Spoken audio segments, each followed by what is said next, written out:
in lockstep on this. Okay. What game did I not mention that you like? I think the Eagles have something up their sleeve. They still have an outside chance at the 2 seed. It's a long shot, but if this Bears team loses, now the Bears will know the outcome of Eagles Bills going Monday night. I think this Eagles team in Buffalo, and the Eagles are +1.5. They're getting back both Jalen Carter and, most importantly, Lane Johnson. Lane Johnson's definitely going to play. And Bills are beat up. They came out of that Cleveland game. Allen's got something going on with an ankle hurt. or a foot. He has a bad ankle. Yeah. Whatever that thing is. Jordan Poyer seems like he's going to be out. And this Eagles team, the defense has been outstanding for the most part, other than the second half against Dallas. They've been very, very stout. This is a game where, this is a state your class game. Eagles win out. They still have a chance at that 2 seed. It's not, that they need the Bears to lose both. But that's conceivable. Bears have 2 tough games left. I thought the Bills defense was alarming last week against Cleveland. If Cleveland was any good at all, they would have won the game. They just couldn't really put it together, but they were getting explosive plays with guys you never heard of. It's still really hard for the Bills to move the ball without the explosive plays. They're just putting so much pressure on Cook. I feel like the Eagles should be able to take Cook out, right? Yes. Kind of shrink the field, make Allen try to beat them over the top. I like the Eagles as well. I think that's a good point about, are we sure Carter and Lane Johnson are come back? Lane Johnson's definitely back. Okay. All right. Well, we have 5 unless there's another game you like. No, I'm happy. I wanted to make sure we got the Eagles and the Niners were my 2 favorite. Eagles and the Niners. Well, that's great because I didn't know that, and I really like the Niners. Okay. So we have today's Ringer 107 brought to you by FanDuel, hoping to change our luck this week. It's been a pretty gruesome year. I still feel good about the playoffs, though. I mean, cheers to us. Listen, I'm going to keep my process the way it's always been. Sometimes it's not. And by the way, if people want to go against us every week, great. I just hope people get picks either way. Yeah. First one, Christmas Day, Vikings +7 against the Lions, who have no offensive line and no defense. And we don't really care who the quarterback for Minnesota is. Minnesota's defense can carry this one. Ugly game, probably a little under. And I think the Vikings could actually win, and so does Joe House. It's possible. It's a money line play. It's a money line play. But we're going to take the +7 and we get a touchdown. That's the first one. Second one, parlay. House didn't love this one, but I like the fact that Clayton Tune might play for the Packers in this game. Saturday night, Ravens, if they played Derrick Henry with 7 minutes left, did they just beat the Pats and we feel great about them? Probably. Who can say? Ask Coach Harbaugh. Parlay, Ravens +4.5, under 54.5.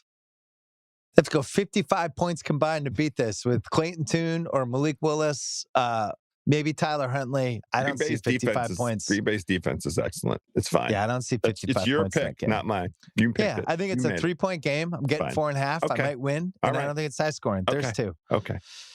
I'm deliberately defying House on this one. This is one of my picks. Chargers -1.5 against the Texans. It's a 50-50 game. Well, I'm not going to say anything disrespectful about the Chargers. I was one of the leaders of the Texans defense's awesome bandwagon. You were. I didn't like how they looked at all against the Raiders last week. And I don't like that they're giving up plays up and down the field and big plays. And I just want a little more. Chargers -1.5. All their offensive weapons are back. They've learned how to play without their tackles. Herbert has gone up a level. I like Harbaugh over the Texans coaching staff in close games. Fine. We've seen Harbaugh do this. Understandable.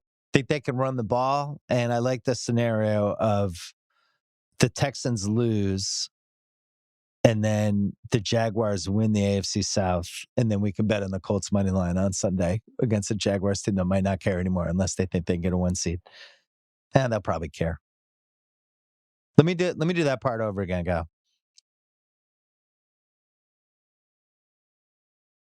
So once again, if the Chargers win this, the Texans keep the Colts alive.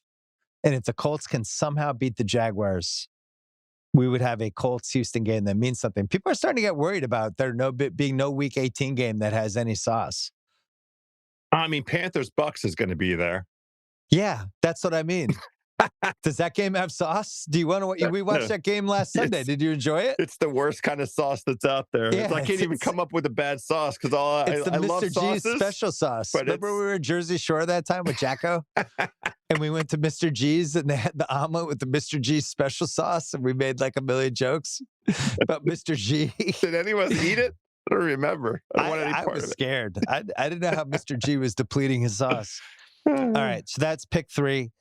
Niners -3 Bears. We're both aligned on this one. And by the way, if Green Bay loses on Saturday night, the Bears clinch this NFC South. Would have the 1 seed to maybe play for.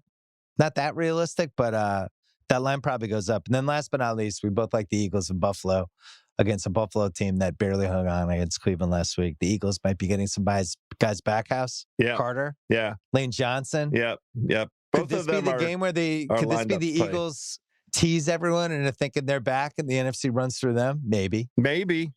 No, this is a game. It lines up the same way where we watched the Eagles go into Green Bay, and it's just this super low scoring. Their defense dominates. It's like that kind of game. It'll be interesting to see if the Eagles can force Josh Allen to not be in a fun game. That was today's Ringer 107 brought to you by FanDuel.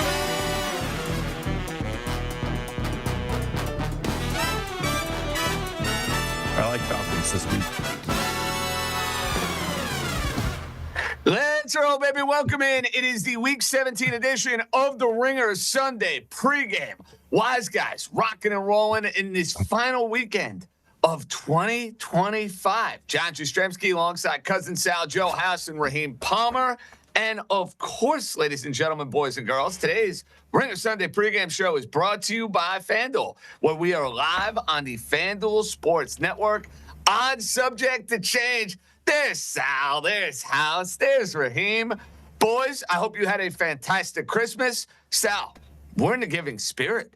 And look, I think I speak on behalf of the 4 of us and everyone associated with the Ringer 107, where I can say, look, it has not been a degree of excellence when it comes to all of the picks that are being made on a week in and week out basis. So when this does happen, got to give credit where credit is due. Sal, you and Dabbundo went 5-0. We haven't even played a Sunday game yet. Well done. 5-0, baby. You know what? That was me waving the white flag there, throwing in the towel. I said, Dabbundo, we're done. Let's just take all underdogs, be done with this. Before Sunday, the dogs went 5-0. We were in the taking spirit there, JJ. We took all the points, won all 5. Cowboys won on Thursday. Still mathematically, I figured it out. I think they're alive. The league tends to disagree with me. Whatever. I love it coming into Sunday. It's been good. Well, Sal, if you could dream it, you can do it. That's like me imagining the Dolphins alive in the playoff race, even though they've been eliminated, feels like, for months. Forget about the fact that they were eliminated 2 weeks ago. Be that as it may, Raheem, we should have included the Texans. You like them, I like them. They're the best defense in the league. They're going to be super dangerous in the AFC postseason. But I got to hit you on the fact that you got a big boy winner, amigo.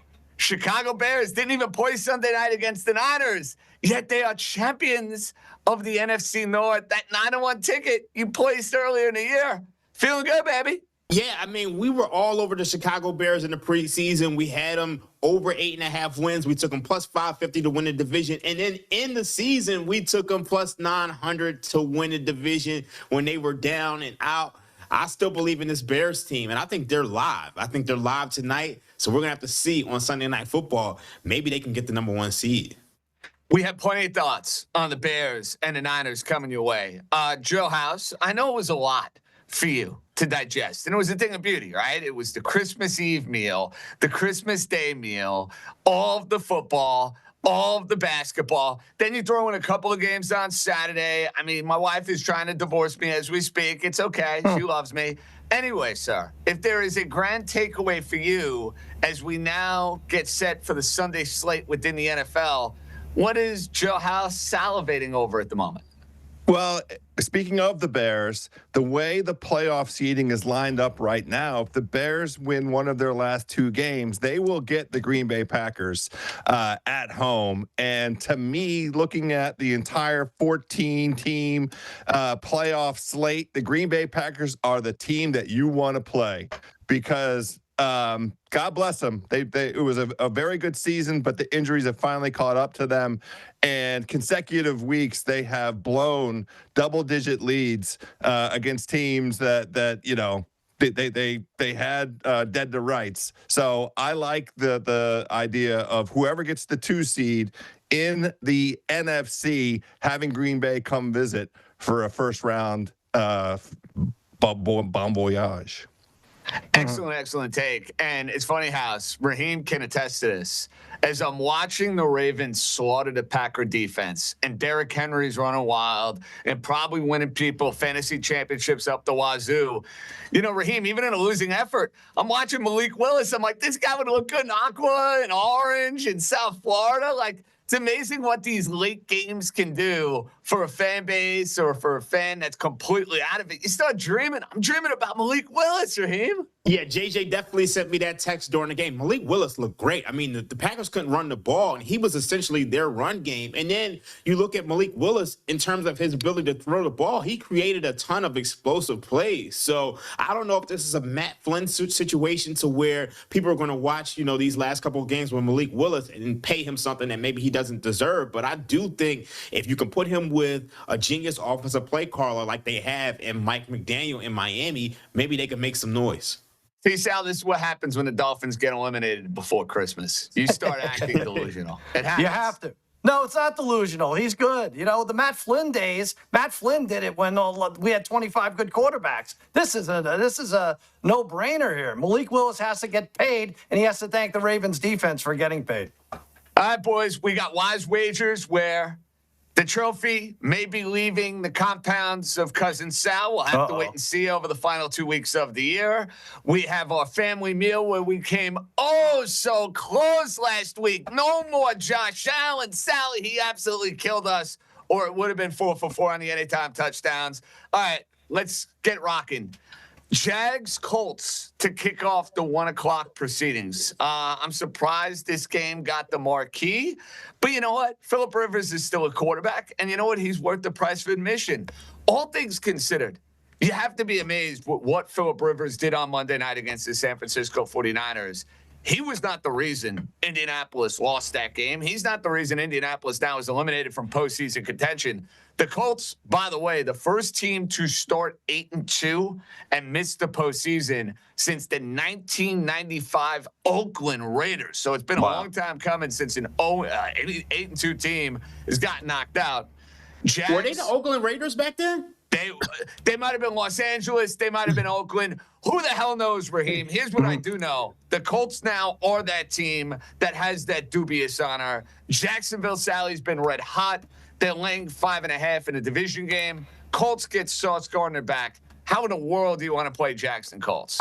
First of all, this AFC South, every facet is fascinating. It really is. Like you mentioned that, JJ, the Colts were 8-2, 7-1, and to think that they wouldn't win this once miserable AFC South, they're not making the playoffs, but 2 other teams are making the playoffs. It's nuts, I say. That said, I have to admit, this Phillip Rivers reboot has been fun to watch. Hats off to the Colts and their front office, and Carly Gordon took amazing notes, and it somehow led to Daniel Jones and Phil Rivers serving as an interesting and compelling watch for 17 weeks.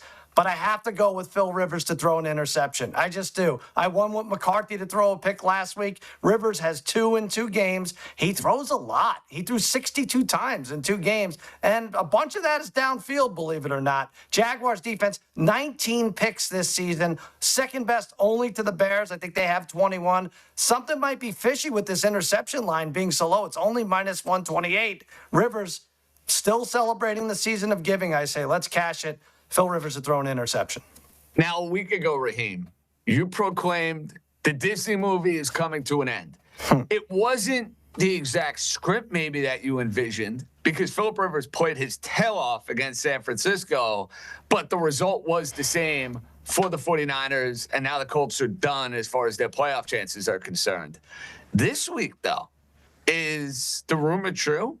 Are you getting on board with old man Philip Rivers? Yes, I am getting on board with old man Rivers. Obviously, last week we had the 49ers minus 12.5 plus 255. But this week, I'm going to go with the Colts on the money line plus 215. Here's the thing. I think this number is a little bit too high. You go back to that last game, the Jaguars versus the Colts. The Colts were laying 2.5 on the road against Indianapolis. And we know that the Colts haven't won in Jacksonville since 2014. Now, the venue switches. You have Indianapolis at home, and they were catching 6.5, which is the same thing that the 49ers were lying. You can't tell me that the 49ers and the Jaguars are the same exact team. So by that principle, this number has to be off. I actually think this line should be closer to plus 3. So that means the money line is off as well. And you look at Philip Rivers. I know I said the Disney movie is over, but he hasn't been as bad as what the market says he is. I mean, look, he had 160 yards in the first half. And if you look at him, he's 23rd in EPA per play plus completion over expectation amongst quarterbacks with 20 dropbacks. So that's not too bad. You know, for his second game back, I look at these teams and they're kind of evenly matched. The Colts are 4th in DVOA. The Jaguars are 5th. And I know the Jaguars have been absolutely rolling lately, but they've played the Jets, the Colts, the Titans, the Cardinals, and the Chargers with, bad offensive lines. So I think this matchup is closer to about 60-40 than what you're seeing right now. So I'm going to play the Colts on the money line. I haven't done too well with my man's best this year, but we did hit one last week. So let's keep this streak on. All right, Raheem, trying to stay hot. House, what is your read on Jacksonville? Because to Raheem's point, they're rolling. Trevor Lawrence is playing arguably the best football of his career. They're probably going to find their way to win the AFC South. Are we eyeing up Jacksonville as a team that can make serious noise in a wide-open AFC? Or is this a little bit of fool's gold after what we've seen over the last few weeks? Honestly, I'm not sure. I was prepared to go in on the Colts in this situation pretty heavy because I agree with Dream that the number is inflated. But the problem is that the Houston win yesterday against the Chargers now puts Jacksonville, they have to win out to win the AFC South. So I think that they are motivated. The thing that's been so impressive to me about the way the Jaguars have been rolling is they are getting pressure with a 4-man front. They're not blitzing. And that's something. They got the return of a linebacker about 6 weeks ago, and that defense has really been impressive. So if they're able to get pressure on Philip Rivers with just a 4-man front, then they might go out there and cover because they're definitely motivated. There is no taking the foot off the pedal here. Look, Raheem, that's a Ringer 107 pick for us. So clearly I will have my heart invested in the Indianapolis Colts. That said, though, want to get my Jaguars to win the AFC South bet home to the window. Sally, I can taste it. I can smell it. Let's one of do those it. bets you made way too long ago. It's funny. Felt great about it, then felt terrible about it, then felt great about it again. It's been a full-fledged roller coaster with Jags at plus 300, baby. Dude, we eventually we knew Brian Thomas Jr. would play great, and then Travis Hunter would be a game. Oh no, none of those things happened, and they're still in first place. How did this happen, JJ? How are we still Jacoby alive? Myers. I mean, that's what it. happened. They traded Signing for of the Jacoby year. Myers, and it was basically like, they say before Christ and after death. That's basically what happened with the Jaguars. So you're right about that, JM. Raheem, and they were wise enough, of course, with all the wise guys, to go and get a Paisan from New Jersey to go and run their defense, which is going to go and capitalize and take care of business. Anthony Campanelli, guy who teams should be calling, by the way, to go and be their next head coach. We have these Seahawks and Panthers to get to, but before we get into a game that could seal the deal if Seattle wins their next two for the number 1 seed in the NFC, our guy Danny Kelly, as the Seahawks try to finagle a certain winning streak over the next couple of weeks. It's got to take on the other quarterback in the game. No, not the guy making his return to Carolina. The current Panthers quarterback, Bryce Young. DK, hit me. What up, Ringer Gambling Crew? Danny Kelly here. I'm here to give you a bet from the Seahawks Panthers tilt happening on Sunday. Now, I recognize the Panthers have been a very weird team offensively from start to finish this year. Basically, you never know what you're going to get from Bryce Young. Sometimes he's really good. Sometimes he's absolutely horrific. I'm going with sort of the Occam's razor, the obvious here. I'm going to bet the under on Bryce Young passing yards against a very stifling, smothering, pressure-happy Seahawks defense. Seahawks are playing for the number 1 seed. They're going to be amped up. I just think the Panthers are going to have to rely a lot on their run game in this one. I think Bryce Young, right now as I'm recording, the over-under for his passing yards is 193.5. Even if that went down a couple, I might still take the under. I just think the Seahawks are going to do a really good job bottling him up and force the Panthers to beat them on the ground. So going Bryce Young under passing yards. Let me know what you guys think.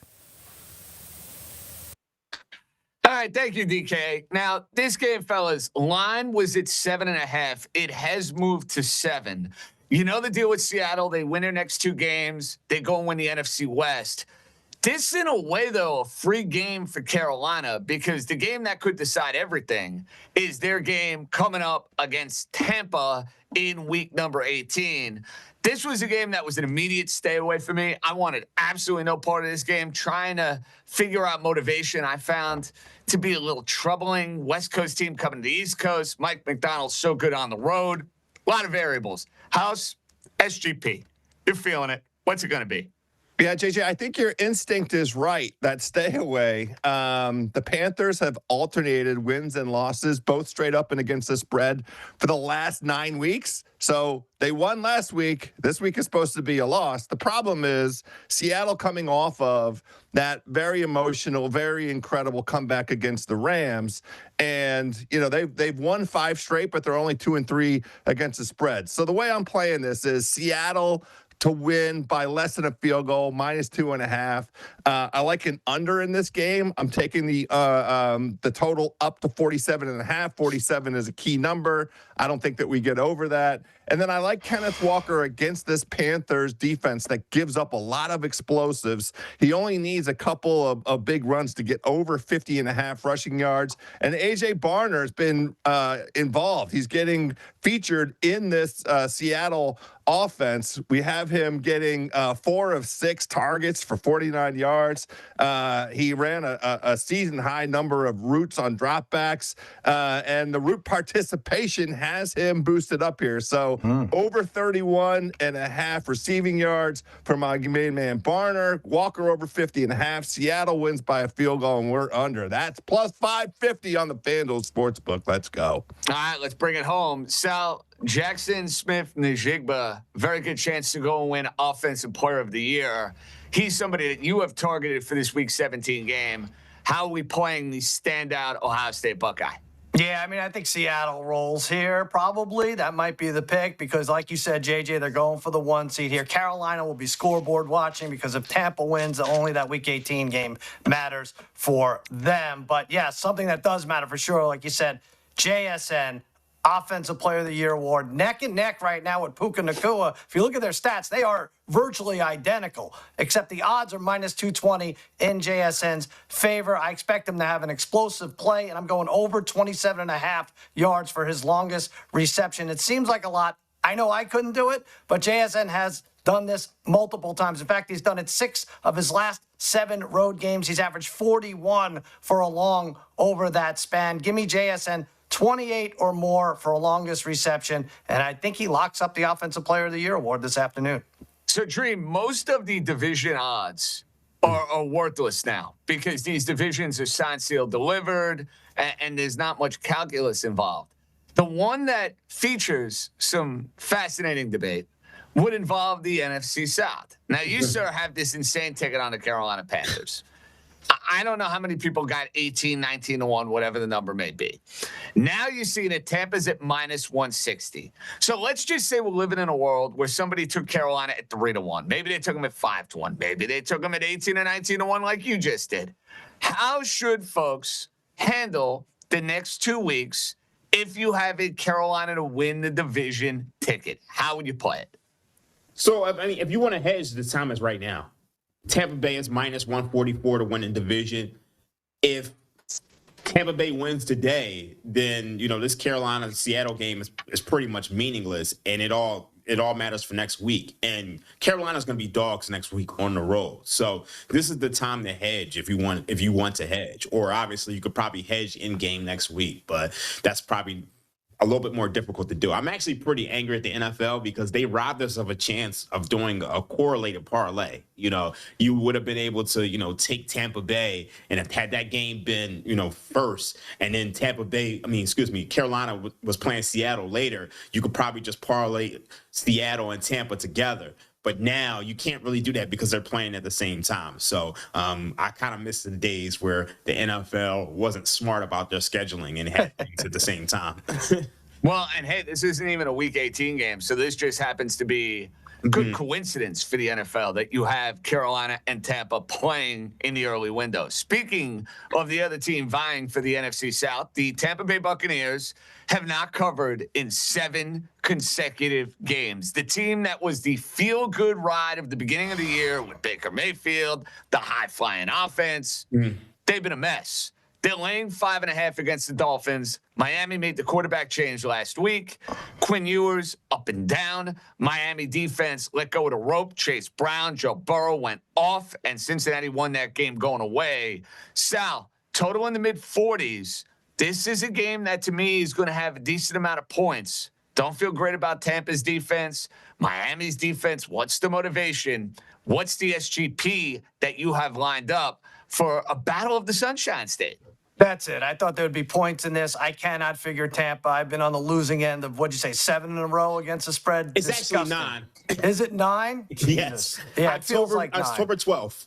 Feels more like 9. 7-9. I mean, who's keeping score? 7-9. No, that's not it. I am going to, JJ, I'm going to SGP my pants with this Bucs team because they screw me every week. But Tampa to win is the first leg. I think we saw what we need to out of your Dolphins, JJ. It's more their defense, honestly, than anything. They allowed 73 points over the last 2 weeks. Baker should be able to score in this team that's playing for nothing. And how does he do it? He throws to Mike Evans, hit me for a touchdown last week. He tried 2 more times with Evans at the goal line on 1st and goal at the 1. Didn't get there. Evans 21 general targets over the last 2 weeks. That's Baker's guy. Let's bet him the score. And JJ, I know you like this from week to week. I think Raheem has had this as well. Devon Achane, 30-plus receiving yards. He's done this in 4 of his last 7. Great check down option for the still very raw Quinn Ewers. So Bucs win. Evans hits pay dirt, and Achane 30-plus yards receiving pays plus 481.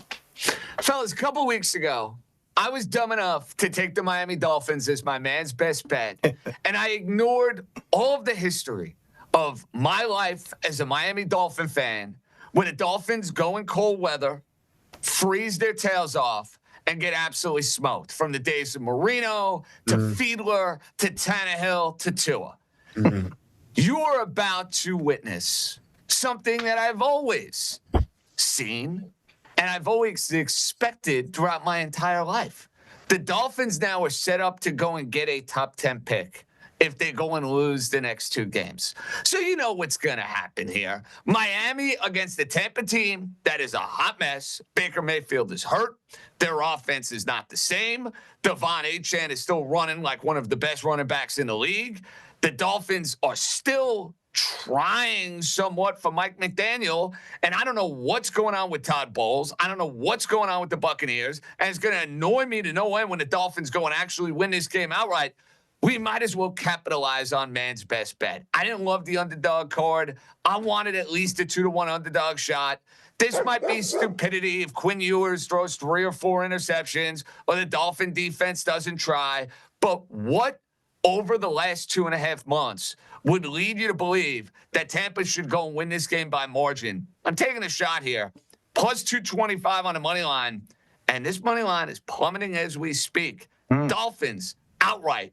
And sayonara top 10 pick. You know how this goes, Sal. You know how this goes. My team will win a meaningless game. They're not going to go down easy.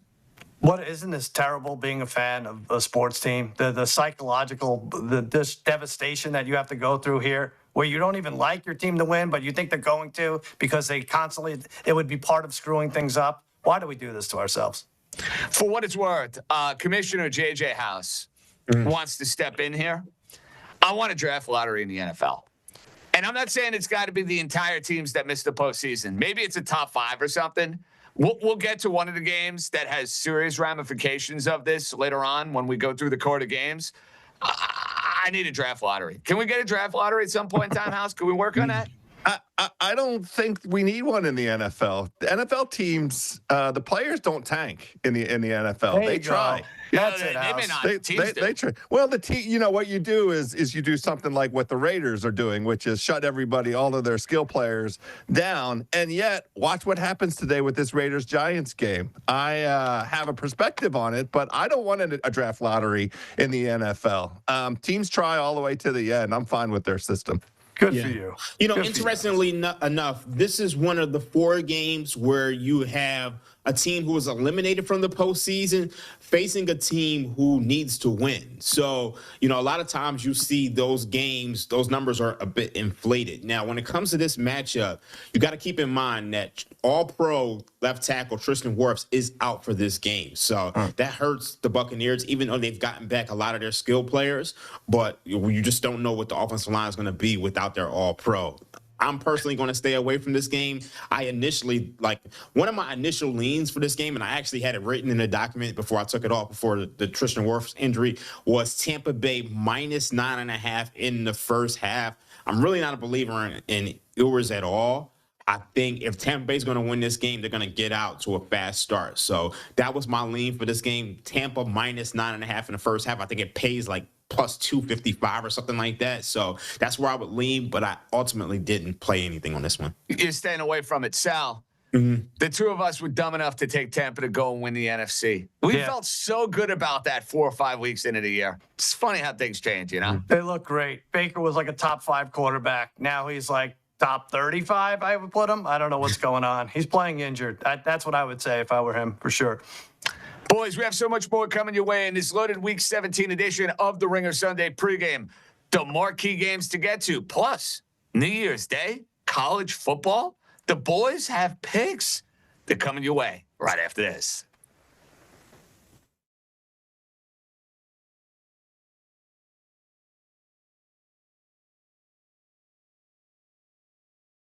The emailer Mickey says he thinks that the winner of this league, in addition to designing the trophies, should also have, even if they win, have to do the beef week unseasoned ground beef punishment.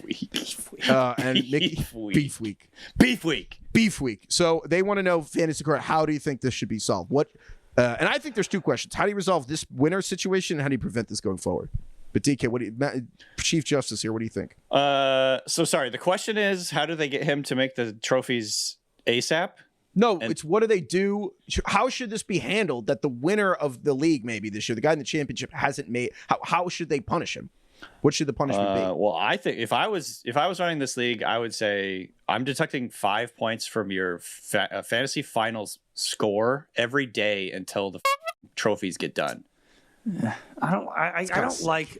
Just do it. Harsh. Go to Goodwill and buy some trophies. It takes 10 minutes.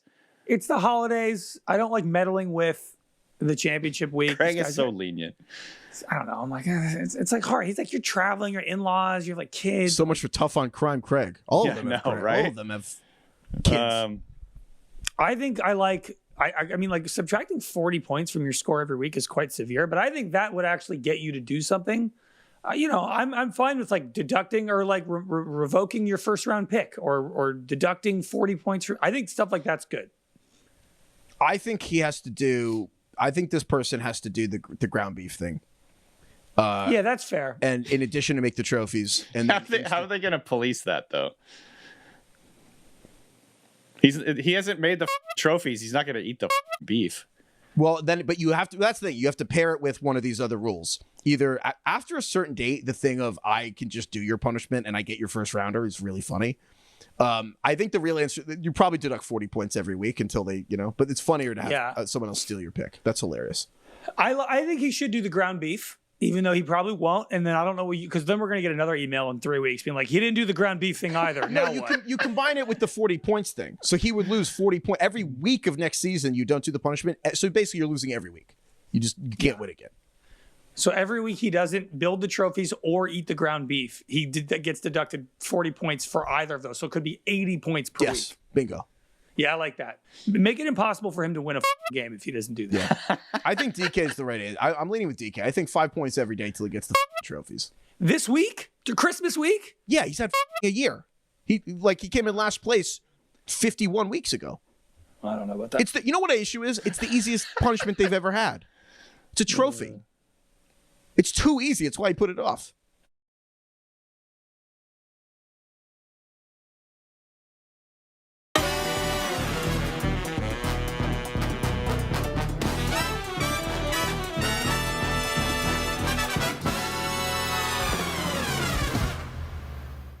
Welcome back to the Ringer Sunday Pregame, getting you ready for Week 17 across the board in the NFL. We'll get to Eagles and Bills. We'll get to a juicy Sunday night game with a whole lot on the line between the Chicago Bears and the San Francisco 49ers.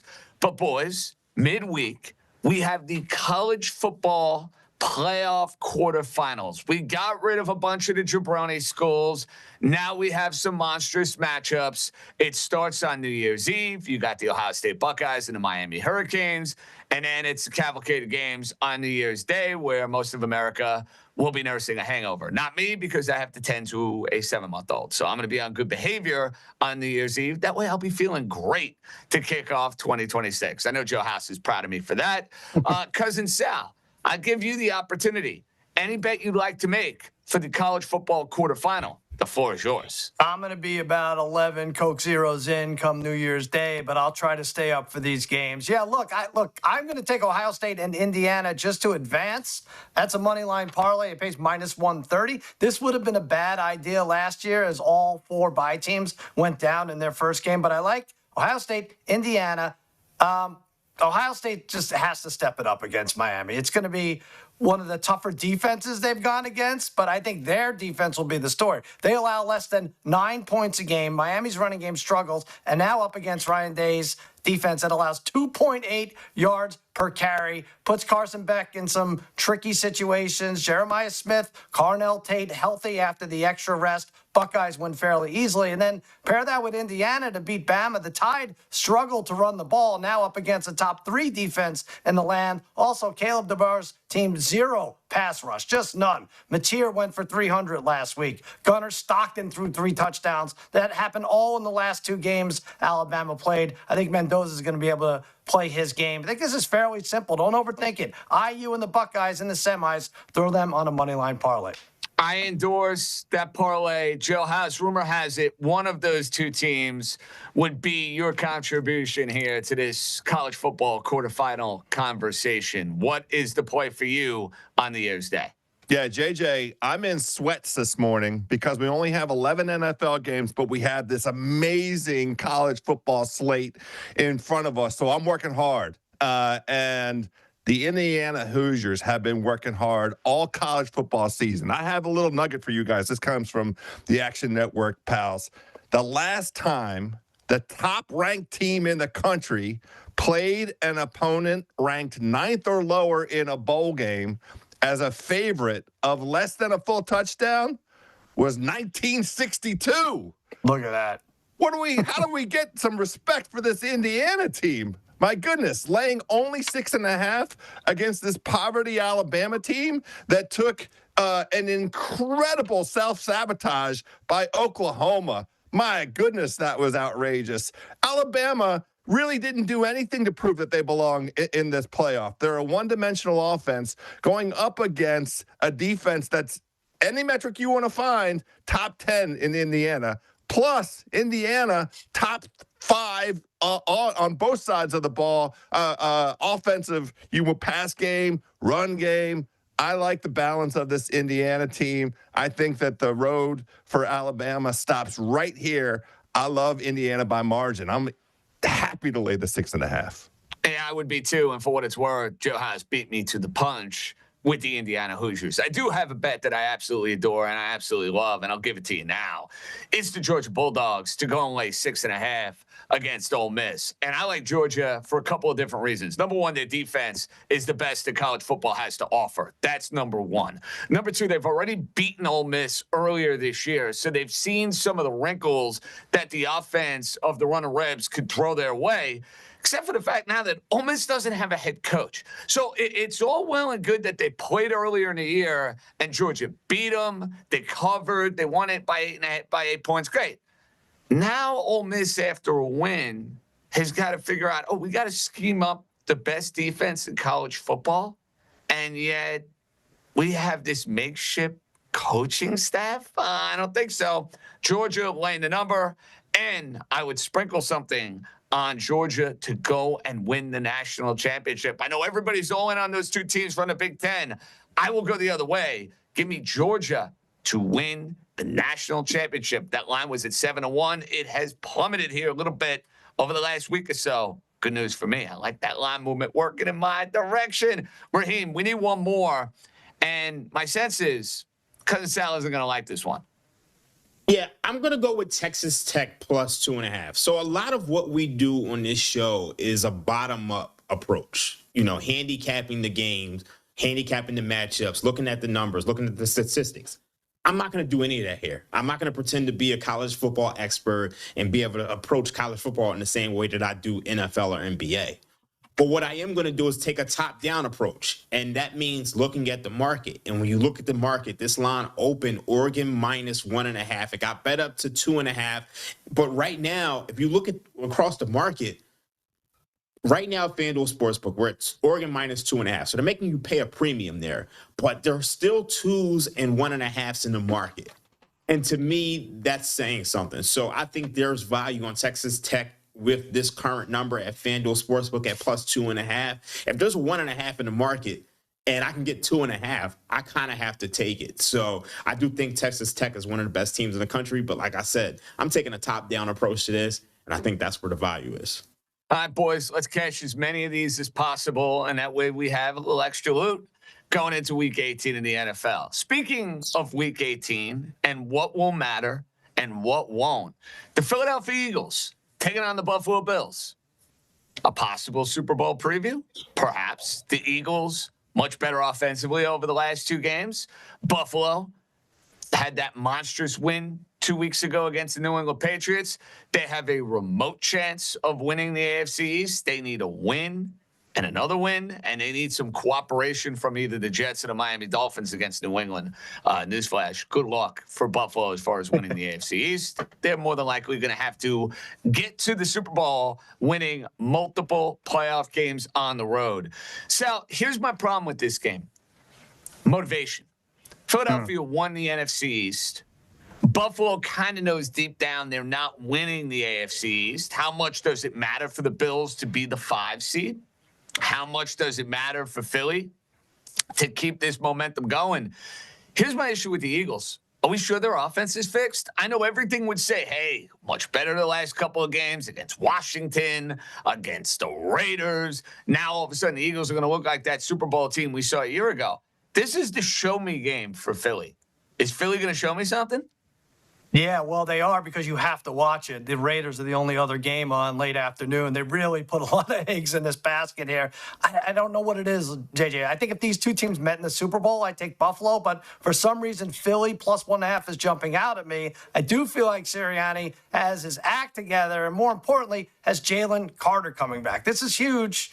It's really like Lee Corso jumping back in with the College Game Day crew. I'm not saying Carter has dentures or anything like that. It would interfere with his spitting. But I am saying the Eagles are going to take advantage of the Bills' 29th ranked rush defense. Saquon Barkley already made his move. I feel like he's turned it to another gear, 350-plus total yards over his last 3 games. It's going to be a lot of annoying rushing and pushing and tushing on both sides. But I think Philly's offense is going to prove to be too much in this game.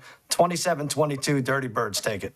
All right, Raheem. You have put together an SGP for a fun matchup. You're going to have Josh Allen and what he can do. The Eagle offense, you're buying a little bit of a renaissance. How did we orchestrate the Week 17 SGP?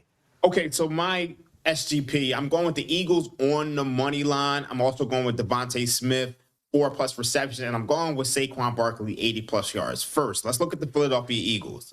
You can say this offense isn't fixed, but the Bills' defense isn't good.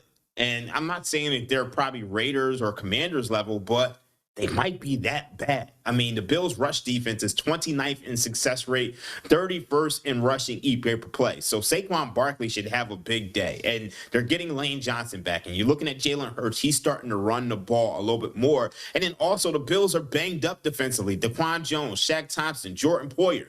All of those guys are hurt. So I just think this Eagles team can get off. You got to keep in mind, Josh Allen is 0-2 straight up in against the spread against this Philadelphia Eagles team. And I know maybe those teams are a little bit different, but a lot of those guys are the same guys on this team. And I just think the Eagles are the better team. So I like the Philadelphia Eagles. When it comes to Devontae Smith, like I said, the Bills defense isn't very good. They're 20th in DVOA against wide receiver twos. And then when it comes to Saquon Barkley, I already mentioned the Bills' rushing stats. I think they've struggled to stop the run all season long. So Saquon Barkley should be able to get off. So Eagles money line, Devontae Smith 4+ receptions, and Saquon Barkley 80+ rushing yards. That pays about 3.5 to 1.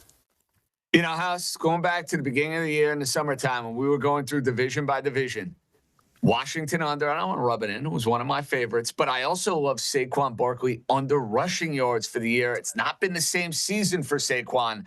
I don't need him going for 200 in this game. Just saying, House. Let's keep it within the 100, 120 range. I don't want to be sweating that out going into week 18, please. Well, you might be, but I need to ask Dream what the hell's going on here. This line is now Buffalo -3, and the Eagles are look at you giving us the latest line movement update. I mean, this is a show. It's a live show. I give you credit for that. We're trying to help the people out here. This is a live show?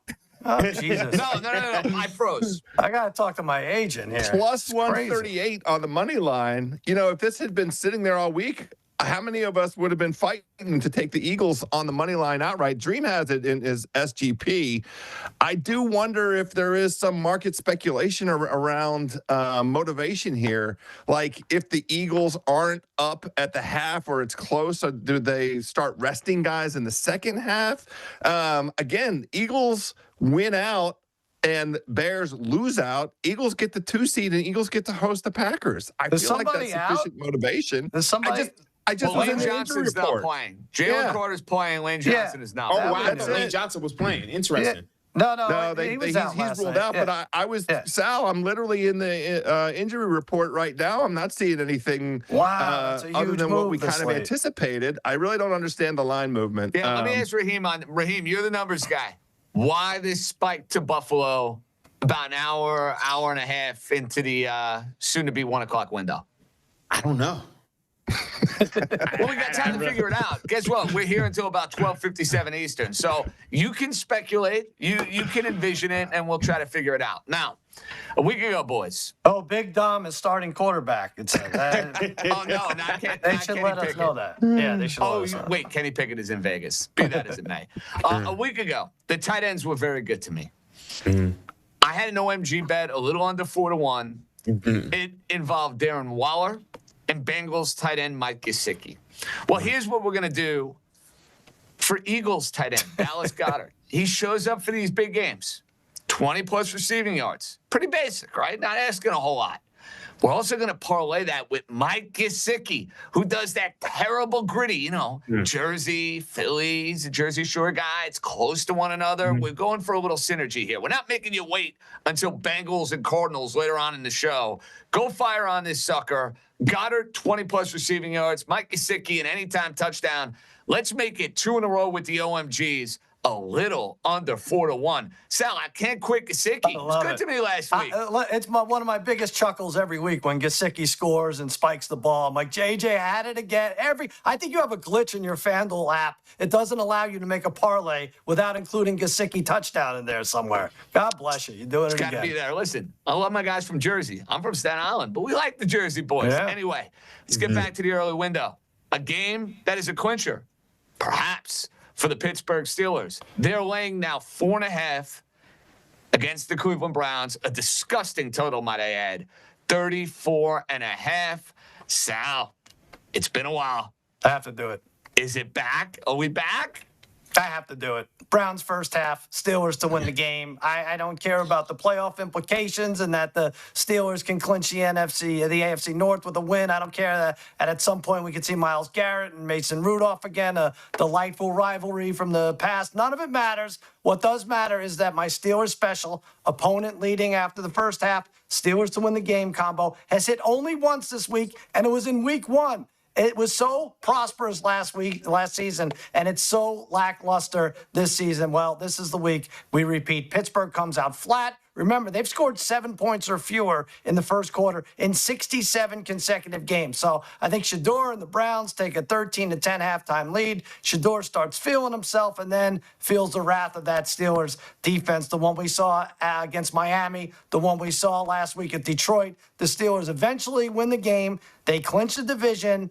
And this special comes in. Browns first half, Steelers game plus 700. Believe it or not, this would take it virtually to even on the year. I can't miss it, JJ. Have to stay true to my very few winning caveats here. Well, best of luck, Sal. This, to me, is a complete stay away across the board. This is my rat line of the week. It absolutely stinks to high heavens because you have a Browns defense that got a lot of hype and played really well at the beginning of the year. They have not been the same Brown defense.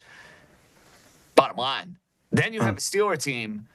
Who are they exactly? The team that put up 400-plus yards of offense against the Detroit Lions, or the team that put up a bunch of stinkers earlier in the year? Are they going to be able to block Myles Garrett? Is Shedeur Sanders going to be able to make plays?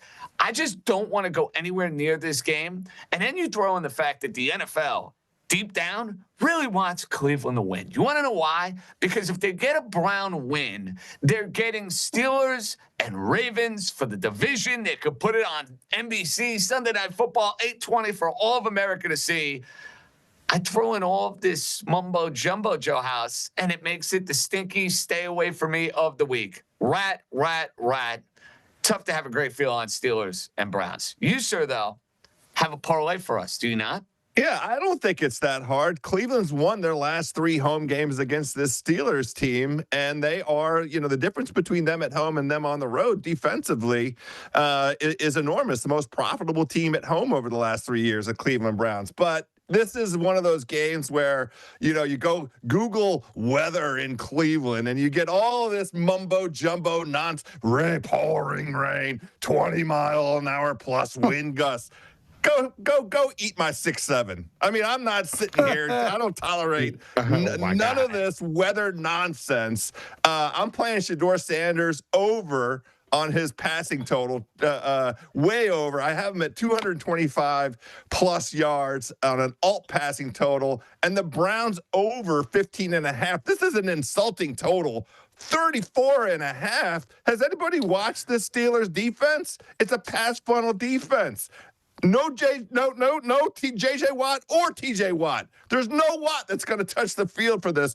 And the Pittsburgh Steelers are now a one-dimensional offense. No DK Metcalf. How are they going to move the football? They're going to try and run against this Browns defense, rush defense that's very good at home. So I like the Browns. They'll have enough opportunities to get over 15.5 points team total. I'm parlaying that with Shedeur at 225 or more. That's almost 4-1 plus 378 on the FanDuel Sportsbook. This is going to be a good game.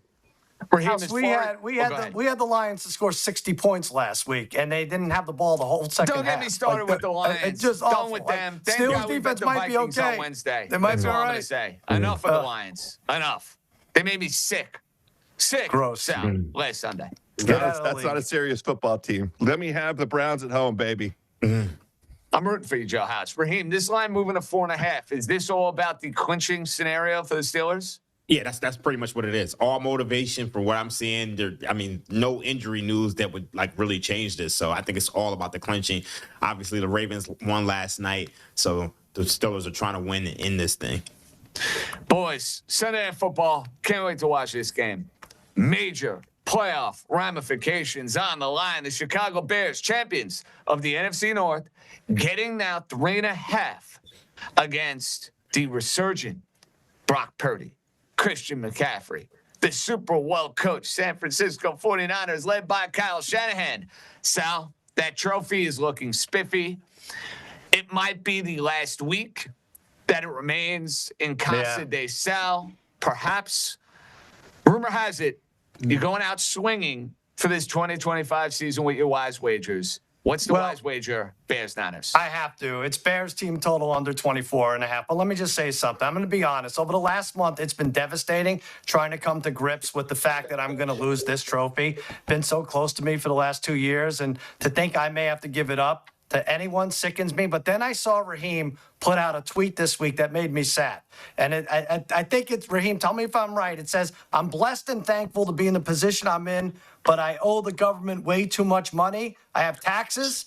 Now I am gonna take it that he's being serious here. It made me so sad. I said to myself, be a man, let Raheem have this trophy so he can melt it down and pay Uncle Sam and finally have peace of mind. And I'm not sure what melted balsa wood fetches, but we're gonna find out. Raheem, a game and a half up on me and Hal's 2 weeks left. I'm going down swinging. Bears under 24.5. They've gone 24.5 under in 3 of the last 4. The 49ers have allowed less than 25 in 4 of the last 5.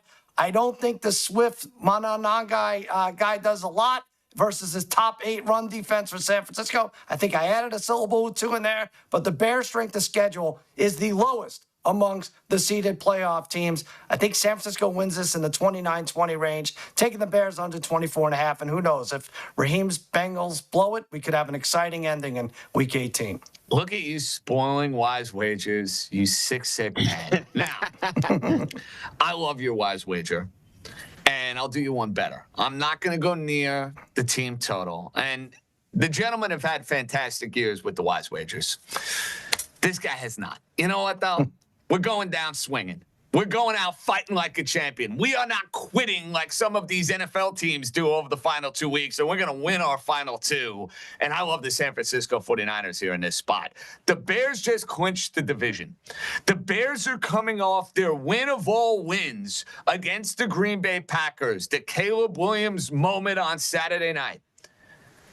Don't sleep on what San Francisco is doing on offense. Kyle Shanahan has a well-oiled machine firing on all cylinders. Brock Purdy is playing the best football of his life. Christian McCaffrey is all the way back. You got Kittle. You got Juwan Jennings. I don't think Chicago is going to be able to run the football. And this Niner team that has been ravaged by injuries all season long can smell the finish line. They beat Chicago. They beat Seattle. Out of nowhere, the San Francisco 49ers would have home field advantage in the NFC. I think they take care of business, and they do so in a big way. I took the Bears a week ago. They treated me well. You know what? I think they're partying a little too hard with those Goose Islands in Chicago over the Christmas break. Niners by double digits against Chicago. I'm going to flex with a little alternate spread. Why not? Raheem, speaking of alternate spreads, you're feeling one, but you're not feeling the same alternate spread I'm feeling, buddy boy.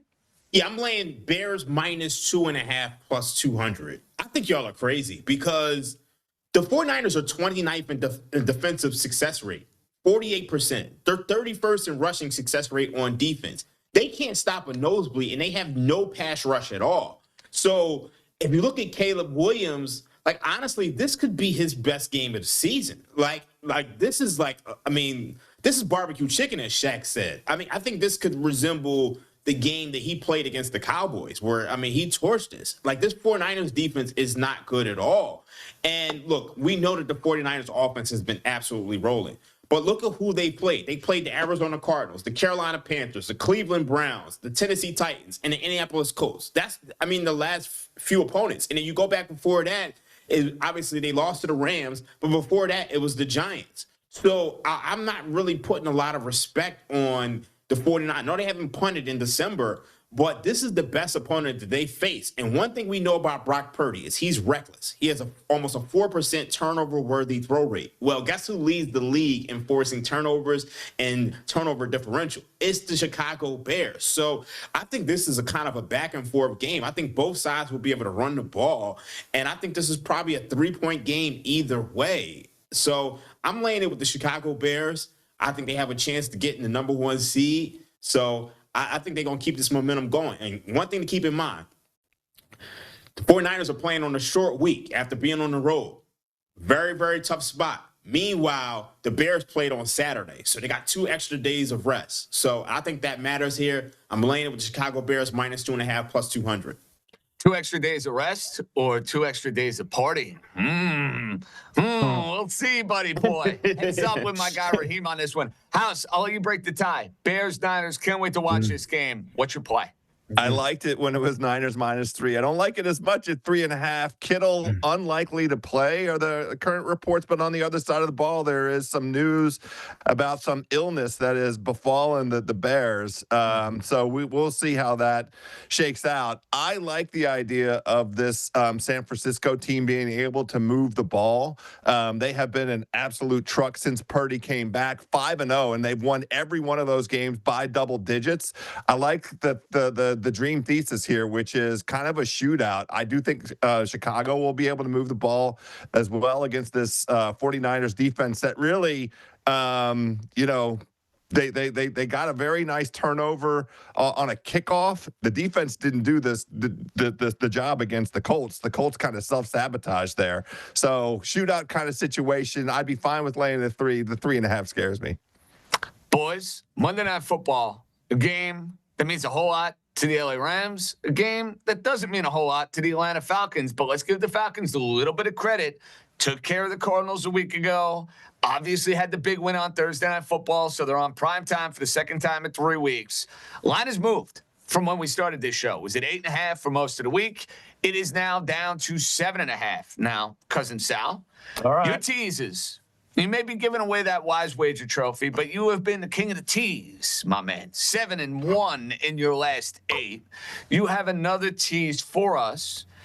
It may have been impacted based upon what's happened here over the last hour. Lay it out for me. Got a little nervous when you said the line moved because I thought if it went to 9, now I'm laying 3, which is really counter to what the intuition of the teaser is. So I'm going Rams teaser -2.5, now -1.5, and over 43.5.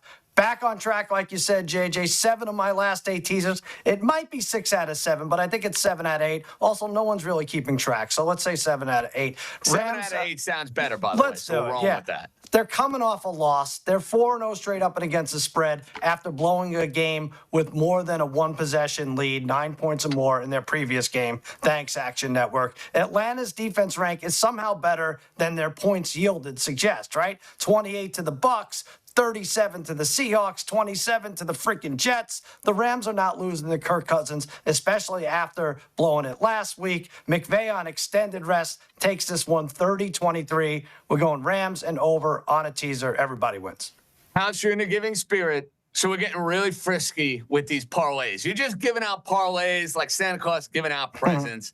I'm still waiting for my last-minute Christmas present from Joe House. Now, I'm going to get it with a round of golf coming your way in March or April and May. Whenever it is in D.C., I can't wait for that round of golf. The drinks will be flowing. That I can guarantee you. House, what's the early present, though, to end 2025? Yeah, we're putting together a little money line parlay here, and it's based on the notion that if both Seattle and San Francisco handle their business, the Rams are not as motivated in that Monday night matchup against Atlanta. Loved it at 8.5, but why don't we throw a dart at a money line parlay? We'll put the Seattle Seahawks together with the 49ers and the Atlanta Falcons. That pays 8-1. Atlanta has been playing better. They are back home for the first time since week 12. And their offense has looked pretty good. You know, they finally have that balance that they've been looking for in terms of run pass. And the secondary for the Rams is very gettable. We know that Sean McVay will rest guys if he sees an opportunity to start grabbing some rest. If they're locked into a wild card spot by virtue of both San Francisco and Seattle winning, then I see the Rams possibly resting some guys, and Atlanta's live as a dog. I like the strategy. Makes perfect sense. At the end of the day, though, Rams want to have some momentum going into these final couple weeks, going into the postseason, especially knowing they are playing wild card weekend. They may treat week 18 as a full-fledged bye. And could Atlanta compete in the game? Absolutely, House. Could you end up cashing 8-1? Perhaps. I'm going to play the parlay a little differently, though. I'm going to take the Rams just win the game. They'll find a way. Sean McVay, it's Matthew Stafford. He's got an MVP to win. Rams to win the game. Kyron Williams, anytime touchdown. And then we're going to focus on the 2 running backs for the Atlanta Falcons that both get a ton of burn. Bijan Robinson, 60-plus rushing yards. Sign me up. Tyler Algier, 20-plus rushing yards. He'll have at least 7 to 8 carries in this game. This SGP, little under 5-1. Maybe we play both of these, and we have a nice middle. Perhaps that will end up being true because I feel great about all of these props. All right, boys, we have so much more coming your way. Hour to play. Ringer Sunday pregame. We got division races to get to. We got a family meal to get to. We'll see if Raheem can win his first ever Wise Wager trophy. Final hour is coming up next.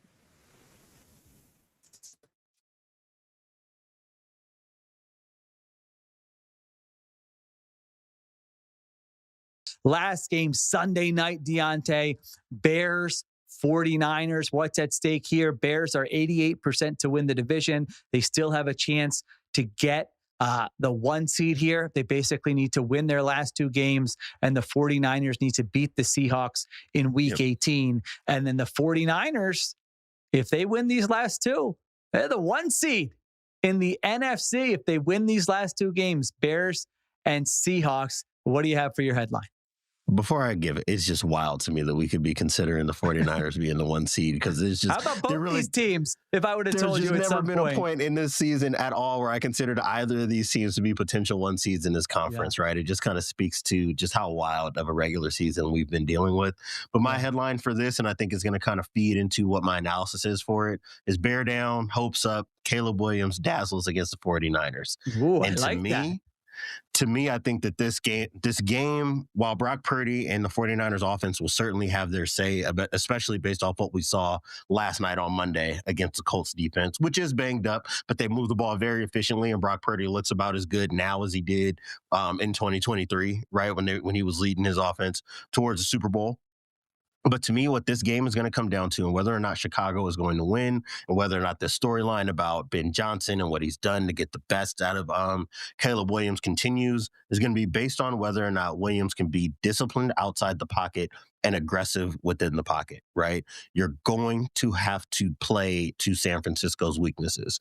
When you break the pocket against the 49ers, the one thing that they have been great at, anytime Robert Saleh has been calling the defense there, is being disciplined on the back end. They're not going to give you those cheap extended plays way over the top of a safety's head, deep downfield type of shots, right? You're going to have to take the check down, or you're going to have to run it on your own, right? And Caleb Williams is going to have to be wise in that respect and not make the dumb throw across your body towards the middle of the field, even though you're rolling out, just because you think DJ Moore or Colston Loveland is open. And then when you're in the pocket, and this is something that I think he's grown as the season's gone on and gotten more comfortable within Ben Johnson's offense, when he's inside the pocket and it's, 3 seconds, 2.8 seconds, whatever the case may be, that's when you can really push the ball downfield within the structure of your play call. And that's where I think if you're going to attack San Francisco's defense, that's where they're going to be vulnerable, right? Young, inexperienced, up the spine of this defense. A lot of that is because of injury. You're going to have opportunities to set up those double moves, to set up those big posts over the middle of the field, to kind of high-low these safeties. I think that's where the opportunity is going to be to attack. It's not going to be on Caleb Williams to break the structure of the play. He's going to have to be disciplined, play within.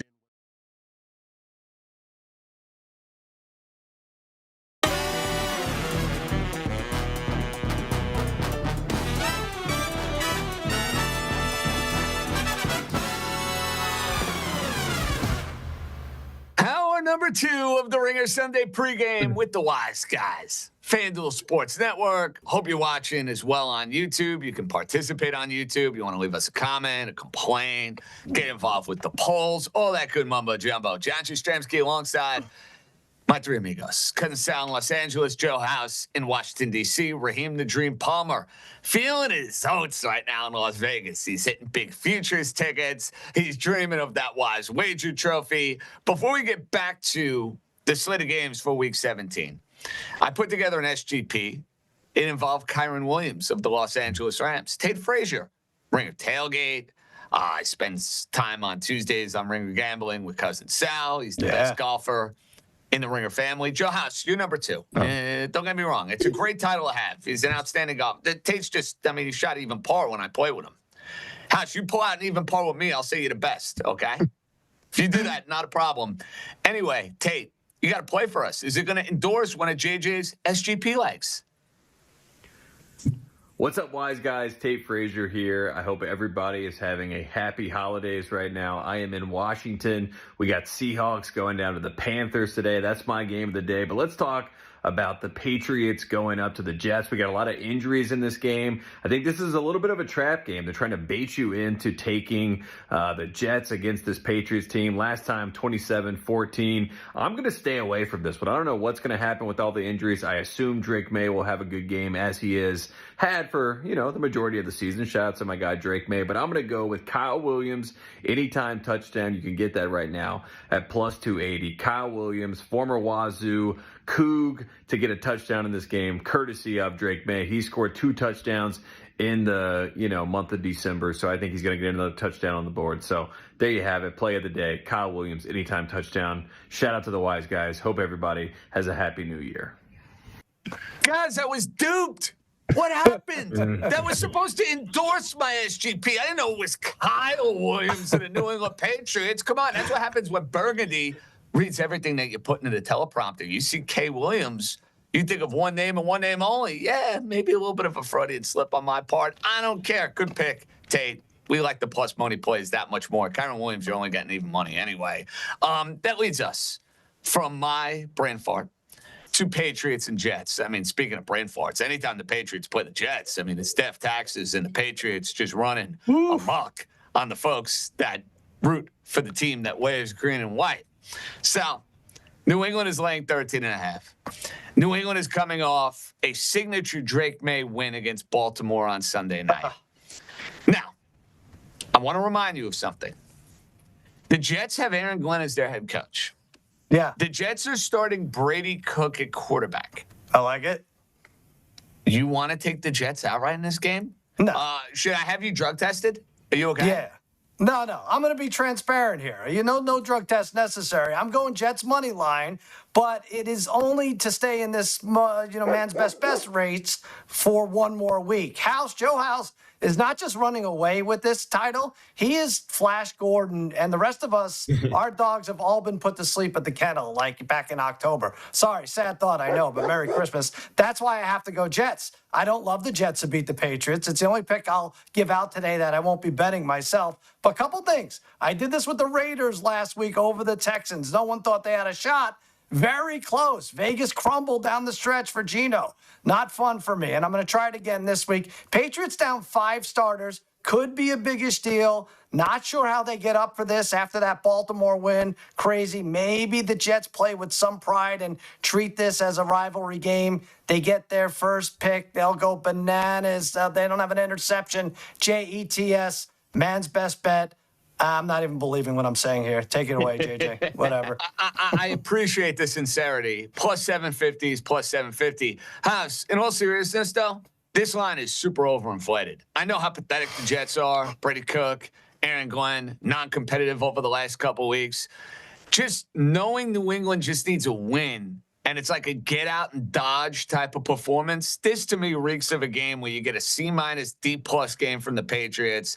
They do what they need to do. They win by 10 points, but they don't cover the number. Like, the Jets at plus 13.5, you actually can make a case. Oh, for sure. Definitely grabbing the points. That line is super inflated in view of how New England came out of that Baltimore game with all of these injuries that we're talking about at the skill positions. Just like in general, the idea of home dogs getting at least 7 points this season, 11-7 against the spread, 63% over the most of the past 5 seasons. But really, X's and O's wise, you just said it, JJ. The Patriots want to get in and get out with no more injuries. And that stupid field, wherever, Rutherford, East Rutherford, that stupid field that they play on, notorious for taking guys down. This is not the way the Patriots want to mess around. They just want to get in and get out. They only won by 13 at home against the stupid Jets team. I like taking the points here. Raheem, normally this be a game I grab immediately. The problem is Brady Cook is a quarterback. Like, you talk about guys that won't be in the league, no offense, in 4 or 5 years. Like, he is a guy that I can say with certainty will not be starting NFL football games. And sometimes when it's that lopsided, like, you're holding your nose if you're taking the Jets plus 13.5. You're just, like, basically rooting for the Patriots to score 10 points, run out the clock, and go home. That's what you need. Yeah, the fact that there really hasn't been much movement on this game, I think it says it all. Like, no one wants to best this game. Sharps, like public, it's just, I mean, the best thing to approach it would be to do the Bill Simmons 10-point teasers. We'll see if that is a part of a 10-point teaser and a text that maybe is coming our way in the next 5 minutes. Yeah. I don't know. We'll have to wait and see. Keep your phone handy. 13-point teaser the coming. Notifications on, which are usually muted when we do the show because I try to be on good behavior. Okay, fellas, a game that looked like as big a stinker as you could find earlier in the year that has become somewhat, dare I say, watchable. The New Orleans Saints. Yeah, I can't believe I'm saying it. The New Orleans Saints laying points against the Tennessee Titans, who played much better football over the last couple weeks. They smoked the Kansas City Chiefs a week ago. And then you have Shucky, who may be on his way to winning Offensive Rookie of the Year. Joe House, I'm stunned by this. You're trying to win a Wise Wager trophy. There are a ton of Week 17 games at your disposal. Yet, this was the one that caught your attention and is the apple of your eye for your Wise Wager. What's it going to be? Yeah, I liked many of the 5 games that preceded today's games. I liked some of the Christmas games. I loved Houston. We all love Houston. Oh, Houston was good to us. Stellar. Man, I feel like I missed out with the Saints last week, and I'm here to call everybody's attention. We are all missing out on the fact that this Saints defense has been one of the very best defenses in the NFL in the second half of the season. Number 1 in EPA per play allowed, but defending both the run and the pass. 3rd best rush EPA allowed. 3rd best dropback EPA. Best dropback success rate. Go across all of those advanced metrics. The Saints are really proving it out. The thing that I like about the situation for the Saints here going into Tennessee, 2 things. First of all, the number moved in my direction. It was 2.5 all week long. Now I need the Saints to only win by 2 to cover this. But the offense is improving. Shuck is emerging over the last month. He's 3-3, 3-game winning streak. That's better than Cam Ward and his PFF grade. Now that's just a metric, but he is 6th best over that stretch. This is a Saints team that very quietly is putting together a little bit of a run. I like them going in here. The Titans have one of the worst yards per drop back, 7th worst EPA. They don't get disruption. They don't really get good coverage. Shuck over 300 yards last week. I like the Saints, and I'm laying the number. I don't mind it. House, I'm not going to go near the spread, but I am going to endorse the idea of Shucky, continuing the magic that we've seen over the last few weeks. I'm seeing Tyler Shuck at plus 124 to throw 2+ touchdowns in this game. Sign me up. He's been the bread and butter of the New Orleans Saints offense. I think he goes and has yet another big day. Might go and win Offensive Rookie of the Year, for goodness sakes. He's the quarterback of the New Orleans Saints in 2026. I think I could say that without hesitation. You know what else I think I can say? We may have to retire our friends don't let friends bet the Titans moniker because the Titans have actually been spunky over the last couple weeks. And you, sir, can't wait to go and fade Joe House.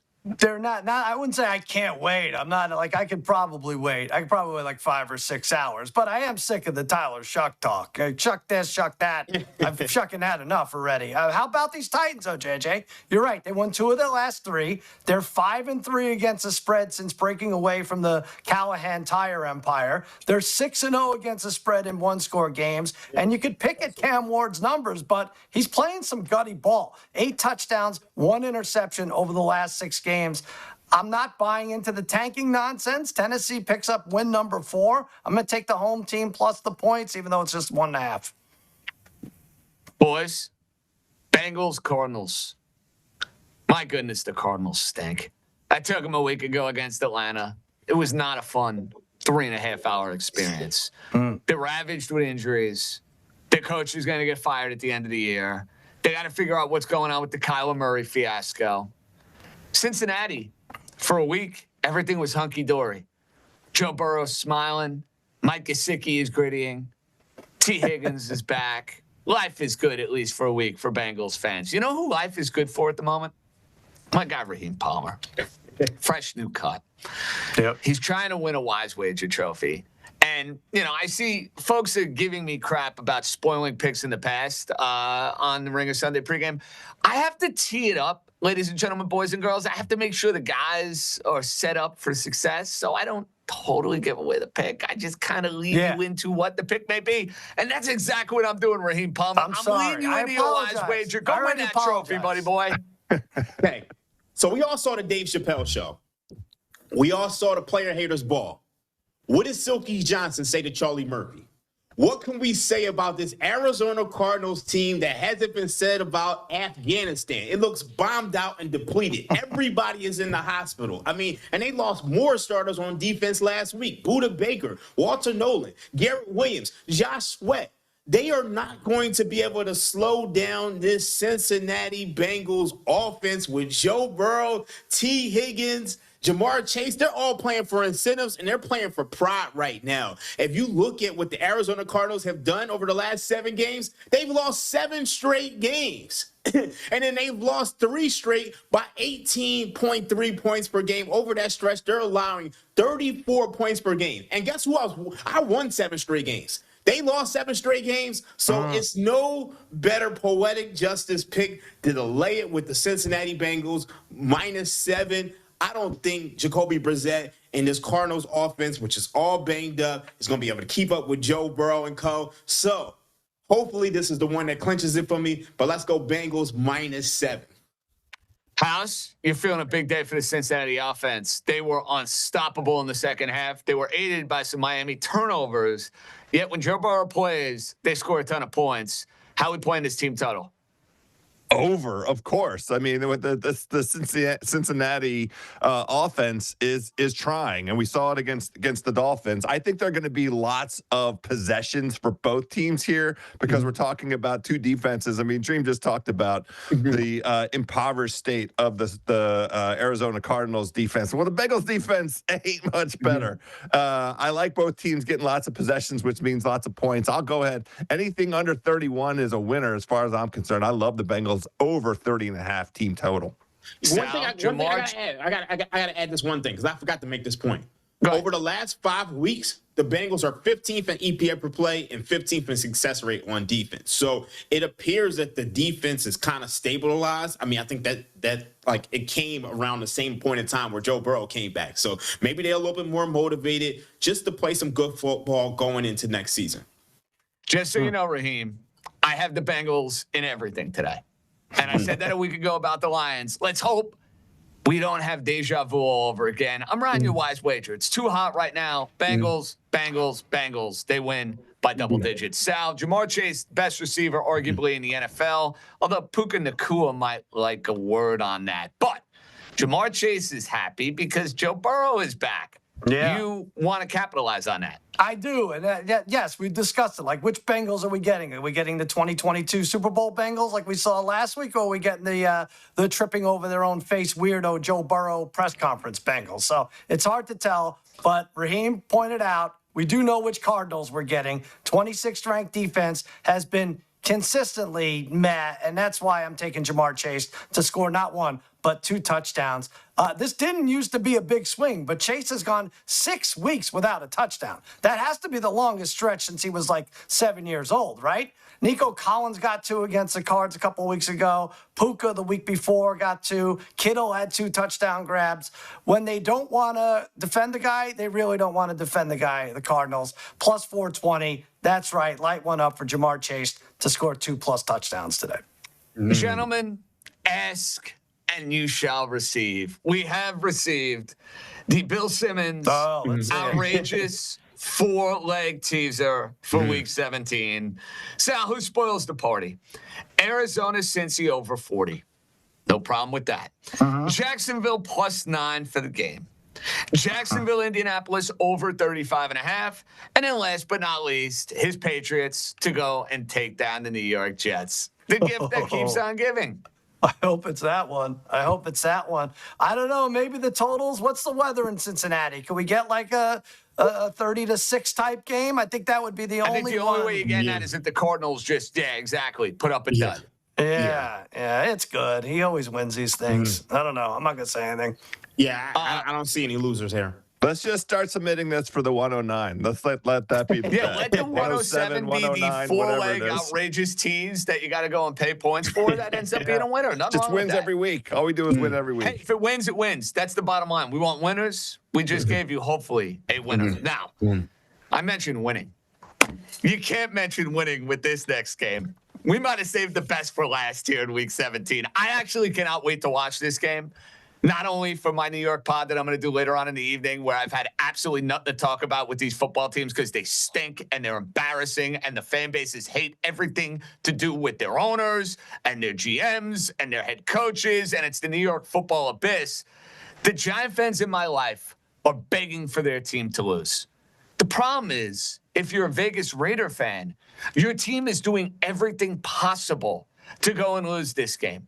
Brock Bowers, not going to play. Max Crosby, he's physically able to play.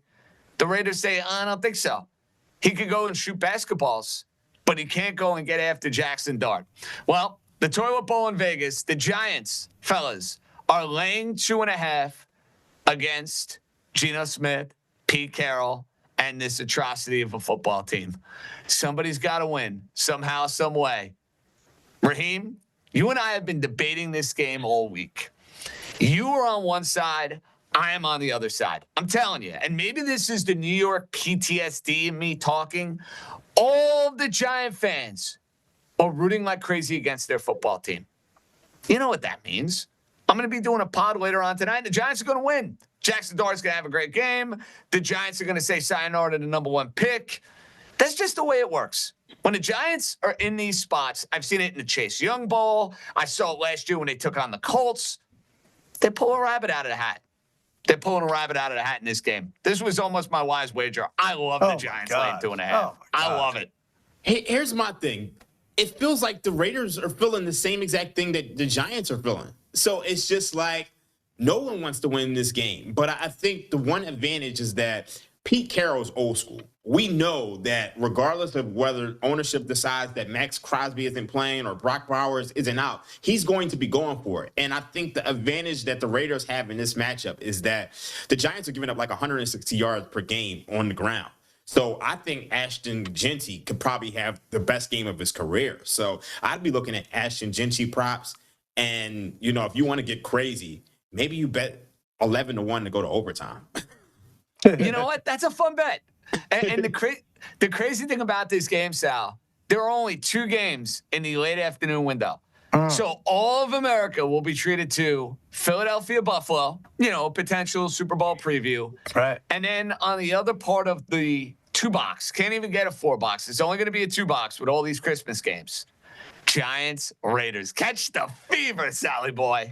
I don't know if they're punishing those teams for being so bad and putting the spotlight on them, or if they're punishing the fans. I don't know what the hell we did, but it's Christmas week. We deserve better. And JJ, the only words that should come out of our mouths analyzing this game is rat line. Both teams, front offices, praying they lose this game for favorable draft order. JJ, you have to have all your screws loose to bet this one. You're going to make this your best bet? What kind of maniac? There's going to be so many shenanigans. They already wouldn't even let Max Crosby play. Ashton Gente's going to get to the facility, and his key card's not going to work. Jackson Dart's going to get tied up and gagged in the locker room like, what was his name, Enrico Palazzo, a Naked Gun? Look it up. It's funny. And they have the nerve to hang a line on this. This is the rattiest of rat bowls, and the nerve to make this one of only 2 4 p.m. kickoffs. Has everyone lost their mind, or just JJ for betting the very definition of a rat line?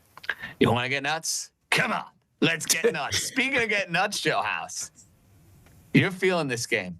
You're not feeling it the same way I'm feeling it. Bring it on, buddy boy. What's the play? Well, Cousin Sal just made the point. Why isn't this just a pick 'em? Both of these teams are terrible. What possible justification is there for the Giants on the road as a favorite? And this line is up to 2.5. The money line for the Raiders is plus 132. You know what the Raiders are doing? They're trying. It's fine. Go ahead and sit all of your best players. Did you watch that game against Houston last week? They were live to win that football game. I think that they want to get Ashton Genty 1,000 yards on the season. I think they want to go ahead and support, their investment in that man. I think that Geno Smith is out there auditioning for either keeping his job in Vegas or wherever he's going to be next. This is an audition. And you guys already made the point. Pete Carroll isn't out there trying to give stuff away. For sure, the idea is next season, a healthy Brock Bowers, a healthy Max Crosby. Okay, that's fine. Colton Miller, that would be him being healthy, important for next season. But I'm not afraid of going ahead and taking the home team at plus 132 against a team that took their quarterback and put handcuffs on him on his arms and shackles around his legs. Jackson Dart hasn't been the same guy in a month. He's been terrible because he can't get out and run, and they don't want him to run. So let me have the Raiders on the money line. This is why I'm in the lead for man's best bet. It's this kind of garbage right here, JJ. I actually have a question. So Jackson Dart had 33 passing yards last week. And if you look at that game, you watch the game, because obviously the Vikings were my best bet last week. They had more roughing the passer yards than actual passing yards. Jeez. His prop total is 186. Is this a good buy low spot? Yes. Because I saw what Minnesota's defense did to Jared Goff on Christmas Day. Brian Flores is one of the best defensive coordinators in the league. His defense runs all sorts of crazy stuff that, simply put, Patrick Graham and the Vegas Raiders are not going to run. So JJ, you got the same game parlay. Jackson Dart over. Raheem, and all my audience is going to hate me for it because I'm betting on the Giants. And in reality, Joe House, my brother in New York is going to be rooting like crazy for your man's best bet. Now, our family meal was so close a week ago. I thought we were going to ring in the Christmas holiday with 4 for 4. Well, we went 3 for 4. Thank you, Josh Allen. You're not getting a Christmas card from Jastremski. You know who is going to get a Christmas card? Couldn't sell Joe House or Raheem Palmer, because we got week 17 family meal.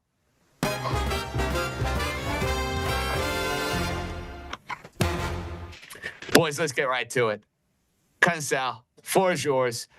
No Josh Allen. If you submitted Josh Allen, you were going to get vetoed because he did us dirty a week ago. You got to give us a winner. I don't know how many times I have to apologize, but I'll throw another one in there. I did it again. I poisoned last week's family meal with Josh Allen, like you said, and the lemon pepper wings, which I apparently forgot to cook this week. The meal is Bengal tiger tacos. Have you ever eaten Bengal meat?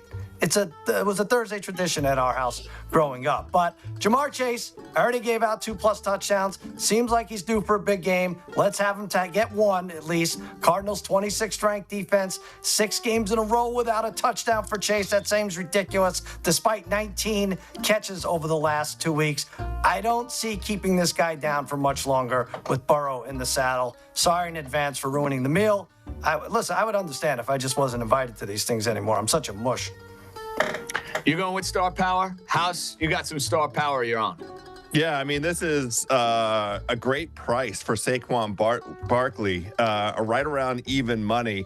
This is a Bills run defense has given up either the most touchdowns to opposing running backs this season. The Jets have given up the most. There's supposed to be rain, and Saquon is getting touches again. 100 scrimmage yards in a game for the 4th time last week. I think the Eagles, this is exactly the way that they want to strangle the Bills here. That's get the ball to Saquon, and 3 straight weeks of touchdowns out of Saquon. I think it's going to be 4 right here against this Bills team. Dream, you're going to a well that treated me rather kindly a week ago. Ain't broke, don't fix it.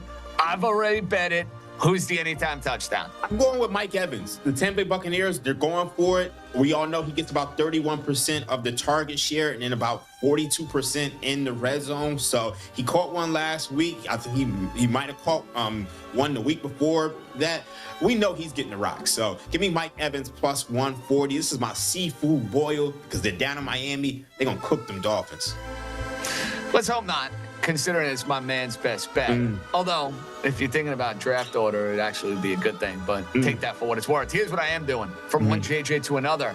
Joe House, he treated you well in our family meal a week ago. He treated me well for our Monday East Coast Bias show. Juwan Jennings has been an anytime touchdown machine for the San Francisco 49ers. He has become Brock Purdy's favorite weapon in the red zone.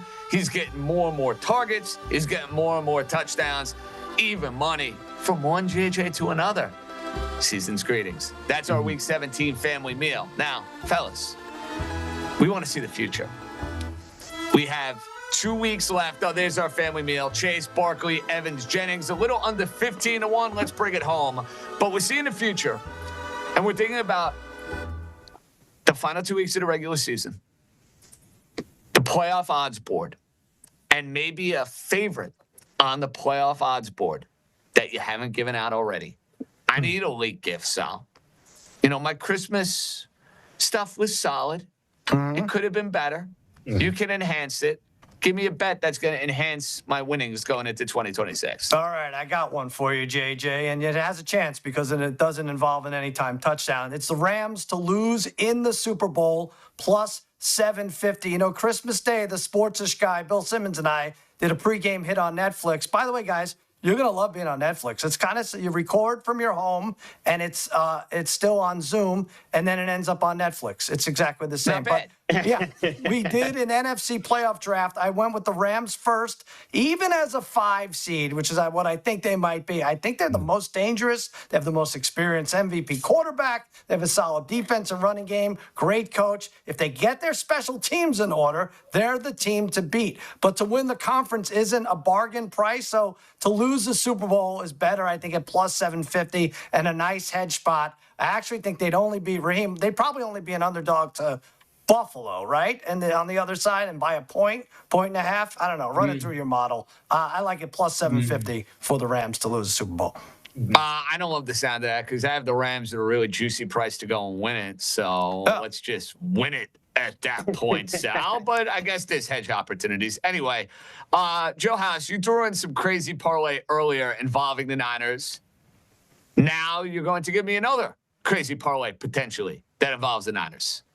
Yeah, this is really my regret around not getting on the Panthers earlier. So the price right now for the Panthers is not very good. The Tampa is still crazy favored, and I say crazy deliberately because what possible rationale is there for Tampa after what you've seen from that defense now going on for 8 straight weeks? So I have the Panthers winning the NFC South in Week 18. Both of these are Week 18 plays, basically. This is an NFL cook 'em up special. We have the Panthers winning the NFC South parlayed with the 49ers winning the NFC West very quietly while Seattle and the LA Rams have garnered all of the acclaim in the NFC West. If the 49ers win out, they will be both the NFC West champ and the 1 seed in the NFC. Unbelievable. They have to take care of business against the Bears, but it really sets up for this wonderful Week 18 49ers against Seattle. The NFL wants this. I think we're going to get it. I have the 49ers parlayed with the Panthers at plus 524 for division winners. Dream, you're going back to the well when it comes to the Chicago Bears. Yeah, I'm on the Bears Island all the way through. I'm going with Ben Johnson, Coach of the Year, plus 500. Now, I did say don't bet into this market because it's probably one of the toughest Coach of the Year markets we've ever seen. I mean, obviously, you got Mike Vrabel at plus 170, Kyle Shanahan at plus 220, Mike McDonald at plus 460, and Ben Johnson at plus 500. I don't believe that Ben Johnson should be plus 500. Here's the thing. If you look at the Detroit Lions right now and you see how they're struggling, and then you look at the Chicago Bears, that's the case for him by itself. But you also look at the fact that tonight in prime time, there's one game on. We're all going to be watching the Chicago Bears against the San Francisco 49ers. And if Chicago wins that game, this line is going to drop very far. I mean, this could be, he could be favored by tomorrow, depending on what happens tonight. So this is kind of me playing the Bears money line without playing the Bears money line. And I think this matchup is huge. So I'm taking a shot on it. Boys, I'm feeling a Super Bowl exacta. Sal, you're going to like this because we're invested in the Los Angeles Rams. Okay. Going to take the Rams. and put them with our favorite defense the league has to offer. Give me the Rams and the Houston Texans to find their way to Santa Clara at plus 1929. Let's hope that the economy doesn't crash the way it did in 1929 and our 401ks and our FanDuel accounts are going through the roof. Rams, Texans, come on. I get the best team in the league and the best defense in the league, and they're playing in the Super Bowl. House, enjoy week 17. A parting thought for the audience? Let's go Raiders. House, New maybe York take the next half hour to work on your golfing so you could be number 1 in JJ's book. I know it's important to you. I can't catch be number 2. I did play yesterday. Need the match, by the way. Maybe we'll get that on the FanDuel Sports Network on YouTube. I can ride in the cart and hit shots and assist House. And Tate has to give me a dozen shots. That's the only way I can stop it. There we go. I have the next content idea for the new year. House, enjoy week 17. When we come back, Anthony Dabbundo, who is ineligible for the Wise Wager Trophy, but has had winners galore. He will join us, and we'll wrap up Week 17 with the Wise Guys right after this.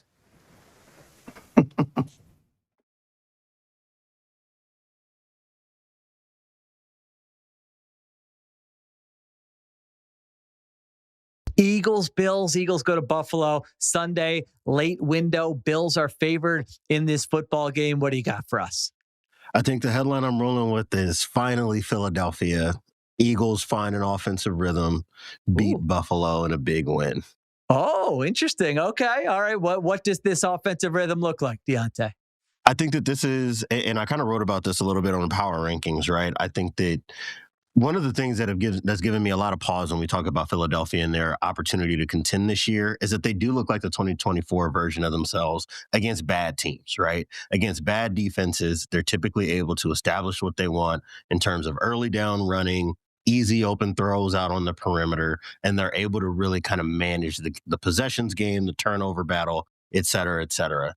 I think that if there is a good team with a defense that's vulnerable enough to do that against, it would be Buffalo's, right?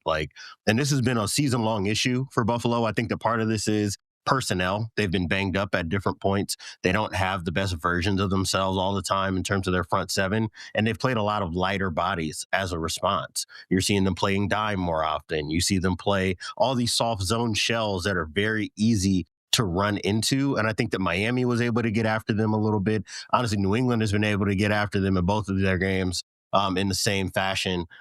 I think that if you're Philadelphia, you've got to come in thinking whether we're in spread, whether we're under center, whether we've got a 6th offensive lineman, whether it's 12 personnel, Saquon Barkley and Tank Bigsby should be able to lead the way on the ground. And that's kind of what I expect to happen if Philadelphia is going to win. Yeah, I think we've been waiting all year. Can the Eagles get their run game going? Like, it's been obvious from week 1. They're like, we're going to be a running team. And they haven't been a good running team all season long. And then last week, I mean, it was one game, but Saquon Barkley was like doing some stuff on his own where you were like, ooh, this does look like last season. He had those monster runs in the fourth quarter against the Commanders. And to your point, this Bills defense, man, 30th in rushing success rate, 31st in DVOA against the run. You can just, we don't have to dig too deep to figure out how the Eagles will want to play this game, how they will want to attack that defense. And I'm curious to see if they're able to do that or not. So, yeah, I think that's absolutely the key to this game is the Eagles run game. And the under center spread stuff, I feel like they just kind of changed their mind week to week. How do you look at that? Because a few weeks ago, it's like, oh, maybe they found something. Eagles are going under center and some play action. And then last week, they're like, oh, we're just going to be shotgun, spread, empty, which Jalen Hurts has been really good at this season. Do you feel like they're just saying, hey, depending on the opponent, the week?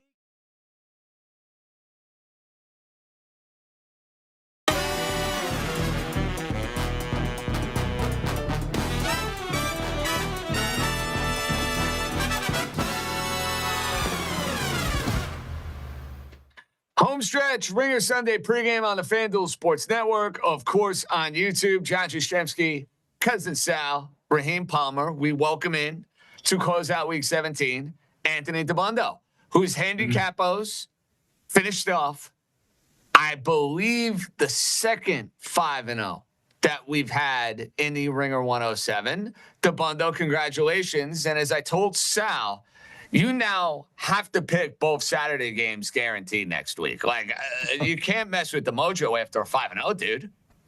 I mean, the best part of this competition is that we entered the week tied for last, and we have a pretty good chance of finishing the week in first. So, look, if you're a fan of winning, the Ringer 107 has been a mediocre exercise. But if you're a fan of drama, the Ringer 107 has provided a ton of it. Can I just say this was more luck factor than anything? This was me. Instead, I was like, Dabbundo, I don't want to talk to you for an hour on the phone about these picks on Christmas Eve. Let's just take all the underdogs and let's be done with this Saturday. Yeah, that was it. Yeah. So that's what you do. Case in point. Efficiency. It was very efficient for you, AD. We had a lot of football to watch. The games on Christmas Day didn't mean a whole lot. Then you had the two games that didn't mean a whole lot as far as Saturday is concerned. If there was a takeaway from any of the football you consumed over the last 72 hours, what would it be? I think it would have to be something involving this Green Bay defense. When you look at their potential prospects in a playoff setting, which they're going to be in, hopefully they can get one more win next Sunday for my over. But the Packers defense without Micah Parsons, without Wyatt in the middle there defensively, it just got gashed over and over and over again. And I don't know that Jeff Hafley is going to be able to scheme around just how much talent that they've lost from their defense due to all these injuries. And so I think Green Bay is kind of off the table now as a true Super Bowl contender. I know I've been banging the drum for the Packers all year. I know that in a better world where they didn't lose their guys, I think they could compete with anybody, but I'm struggling to see the path for them right now, especially with Love in and out. Willis, not 100%. Like, the whole injury situation has bit them yet again.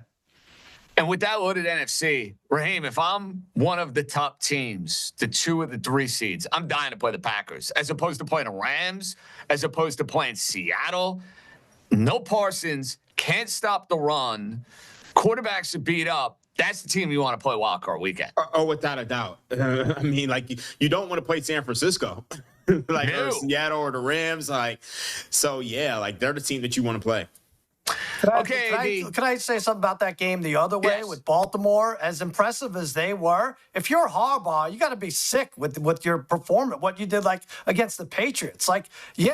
Run Derrick Henry. Run him in the third quarter. Run him in the fourth quarter. You would have beat New England, and then you wouldn't have to worry about frickin' Cleveland holding all your hopes in their hands there. It's ridiculous. You look at the Ravens' whole season. This is what it was. I mean, you go back to week 1 against Buffalo. You go back against the game against the Steelers. They should have won that game. Isaiah Likely has the ball in his hands, and they say it's not a touchdown. So stupid. Yeah, you have 3 games this season where they just completely blew, and that's why they're probably not going to be in the postseason.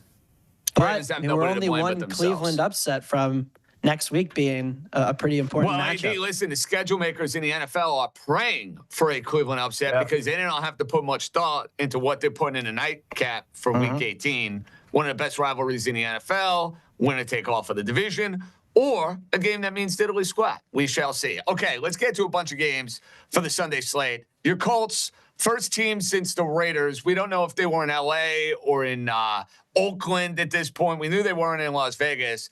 But to start a year 8-2 and to now miss the postseason, yet some reverse line movement coming in on the Colts. Sauce Gardner's going to play. Rivers was fun to watch. The line is down to 4.5 with your Colts and the Jags. What's your feel on the game?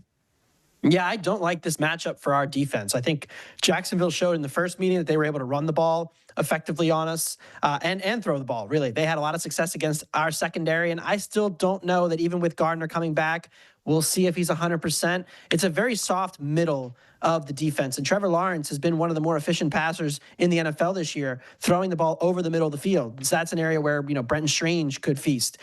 They've, since getting Jacoby Myers, been a top 7 offense in passing efficiency. So they've also added some multiplicity to their offense to get better at that. So all around, I think this is a matchup that favors points.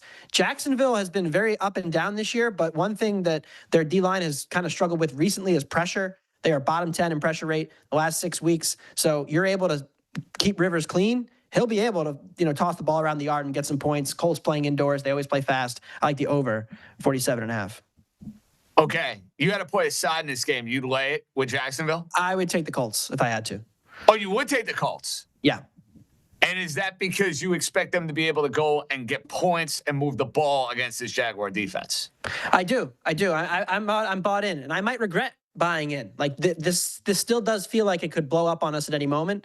But what they did last week to San Francisco, I don't know that it'll be that good offensively again, but certainly without the pressure rate from Jacksonville, without their ability to kind of create havoc, I think it's going to be a decent matchup for Rivers to throw the ball.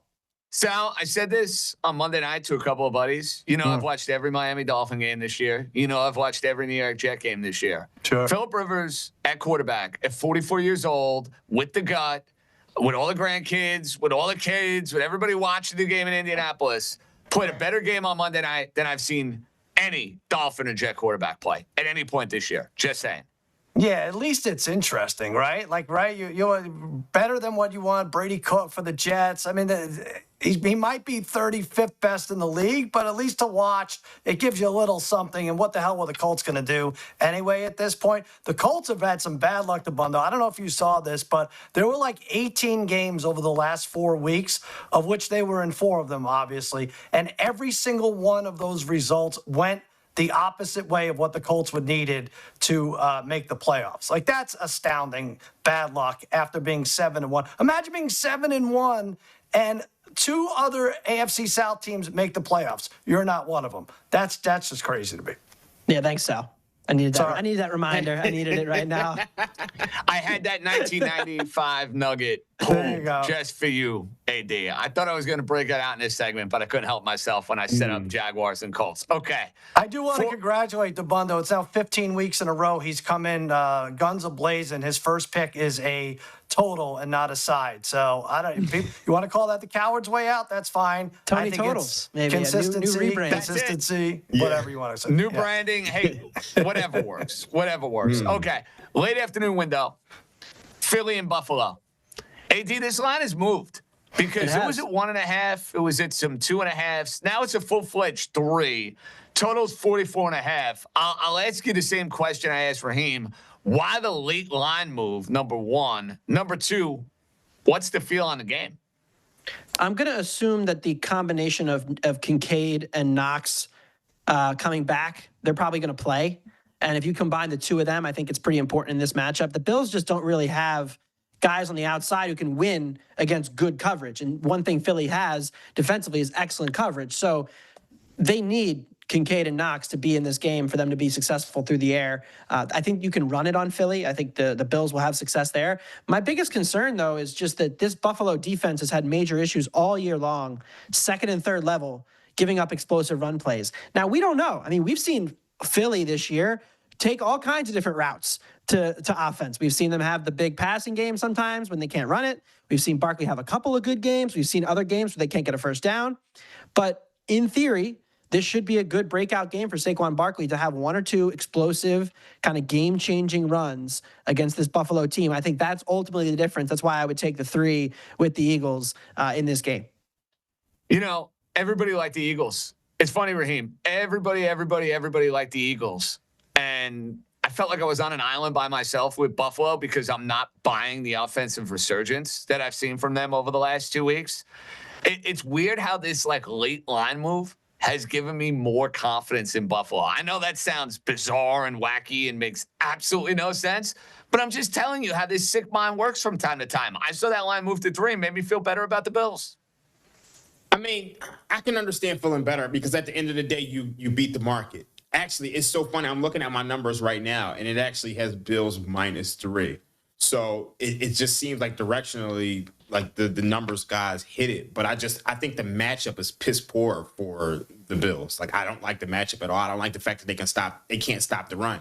I don't like the fact that you can say what you want about the Eagles offense, but the defense is still dominant. And when Josh Allen and the Bills have gone up against a dominant defense, look at the Houston game, you look at the Cleveland game, they've struggled. So I just don't like the matchup.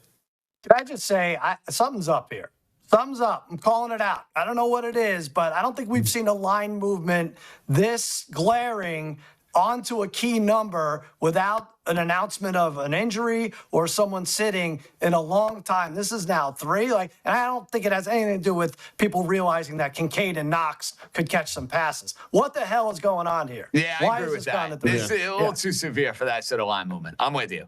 I mean, maybe the Chiefs syndicate that moved every number on the Chiefs for 10 See, I don't want to hear that because the Chiefs syndicate was a bunch of losers. Every time they'd move it, you just go and bet the other side. You had yourself a winner.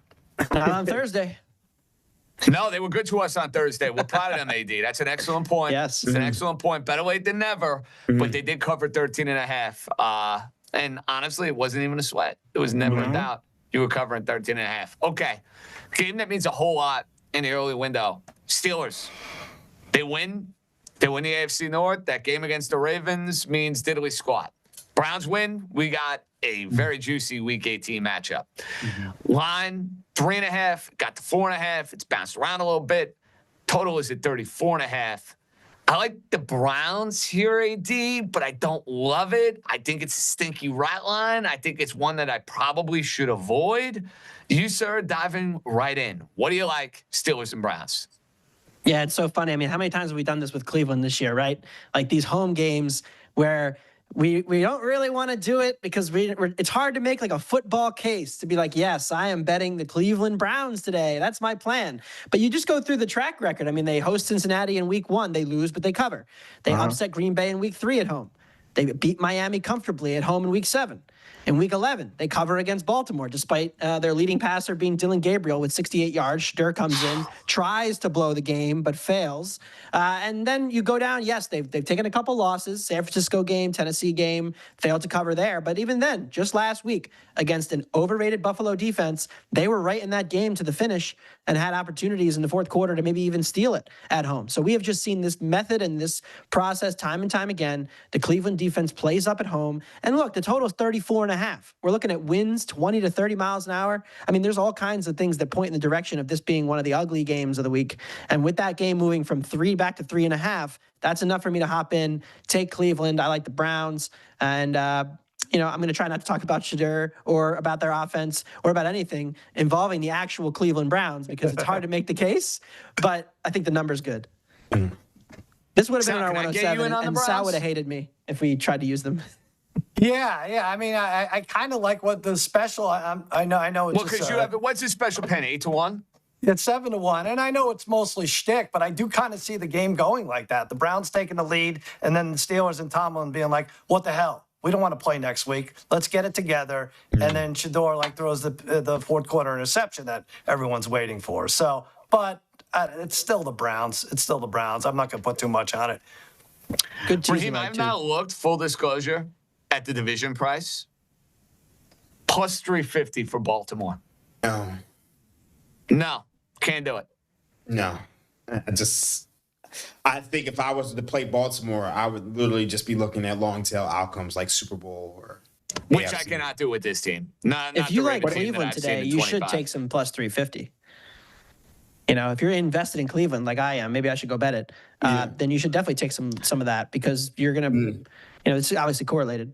What will that line be if the game matters? Yeah. If the game matters in Week 18, the Steelers are going to be laying 3 against Baltimore next Sunday? Under that? No, I don't think so. No way. I mean, what did it close in Baltimore 2 weeks ago? Like Baltimore was minus 5.5? 5.5, 6, but perception has changed a little bit, no? I think also, Baltimore is a favorite in Huntley. Pittsburgh next week. You're going to get Huntley again next week. Lamar is not playing in that game. I don't mind Huntley in that game next week. Yeah, I don't know. I think he'd be just fine if they get that far. Something's off with Lamar and the Ravens. Lamar is clearly not 100% right. The dynamic between he and John Harbaugh is clearly not simpatico. So I get what you guys are saying, where Huntley, they know what they're going to do. They're going to run the football with Derrick Henry. And it's what they should have done, by the way, a week ago against the Patriots. And we wouldn't be in this situation for Baltimore where they would need the Browns' help to have a Week 18 game that matters. But, hey, that's their problem, not mine. Okay, Dabbundo. My motto is not Raheem's motto, but I would have Baltimore favored in that game. Wow. Oh, they will. You think they'll be favored in Pittsburgh? Yes. 1.5. Tic-tac. I am on the Steelers if that's the case. I don't know. I don't want to spoil guest lines. There is no lineup, obviously. Yeah, I shouldn't be participating in this conversation. That's fine. You can opt out of this discussion. Fair enough. Quote up my motto, Anthony is 100% correct. The odds makers, because the odds makers can't quit the Ravens. That's why. They can't. Well, last it's a night sickness. It's actually a legitimate sickness. Maybe. Maybe we Them should and be the profiting Lions, they again. can't We quit should be them. betting And the against them. Chiefs, throw them in there too. They can't quit them as well. I was in that boat. Just saying. Okay. We all couldn't quit the Chiefs. I know. I got a couple Super Bowl tickets that aren't going to age too well. I have to start a bonfire. No. They're already burned. They're already down the toilet. Sunday Night Football. So my wise wager. Sal's involved with this game as well. AD for a wise wager. Chicago and San Francisco. The line has moved up to 3.5. The total is at 52.5. Think could be a hangover spot for the Bears. They've won a division. They had the win of all wins against Green Bay last Saturday night. Niners coming off a short week. What's your read on the game? Yeah, I think this ticking from 3 to 3.5 is probably a little too far now. So I would take some small Chicago, like we talked about this on Friday. I think that 2.5, I would take the Niners. At 3.5, I'd take the Bears. I don't really trust the Niners defense as a solid favorite here. Like if Chicago comes out and they play slow and they run the ball, they'll be able to hit some big plays. This team should be able to hang around. And you never know. I mean, when they're down 10 with 8 minutes left, forget the plus 3.5. You might as well take some live money line the way that Chicago's run this season. But ultimately, I think the big key here is just that you can't trust this Niners defense. As good as their offense has been, as much as they may score in this game, now they're laying over the 3. It's a little too rich for my blood. So I would take some small Chicago. But I also don't mind Jennings. And I know Juwan Jennings, you guys mentioned him in the family meal. The market has moved considerably from plus 150 down to plus 105 with the Kittle news.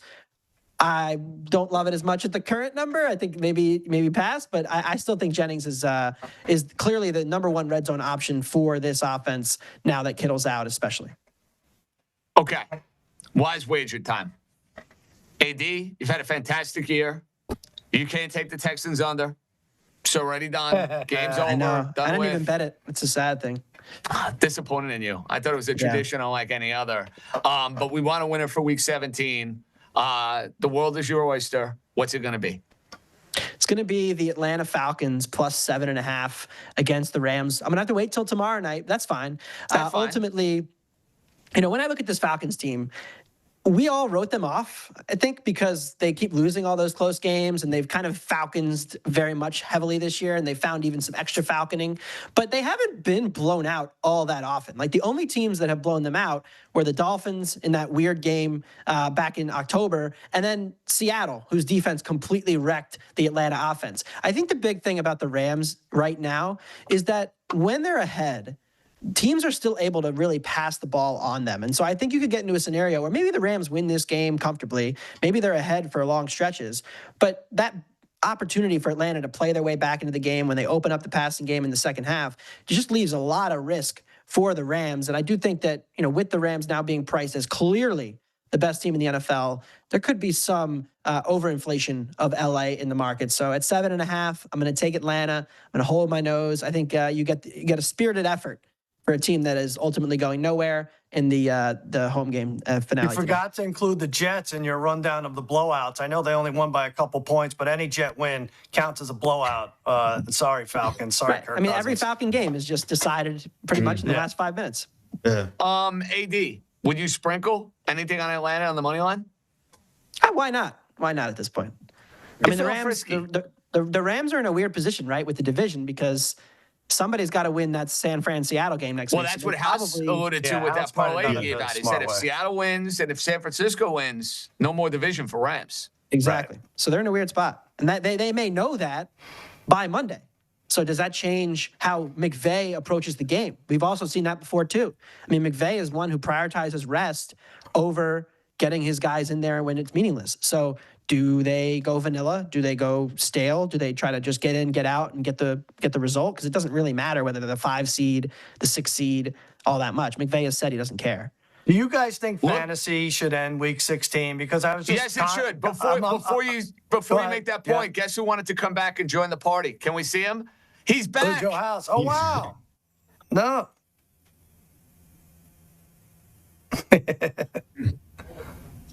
Yeah. Look at you not signing off and being dedicated and not taking any break time. And you said, I want to hear the final 20 minutes of the show. It's a good show. It's a good show. It is a damn good show. Yeah. We're very proud of it. Yeah.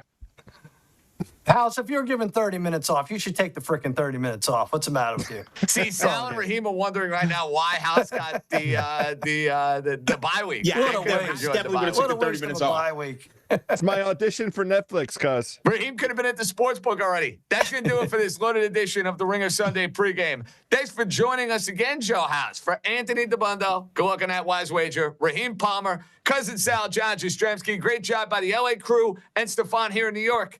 Boys are out. Enjoy week 17. Be good, everybody.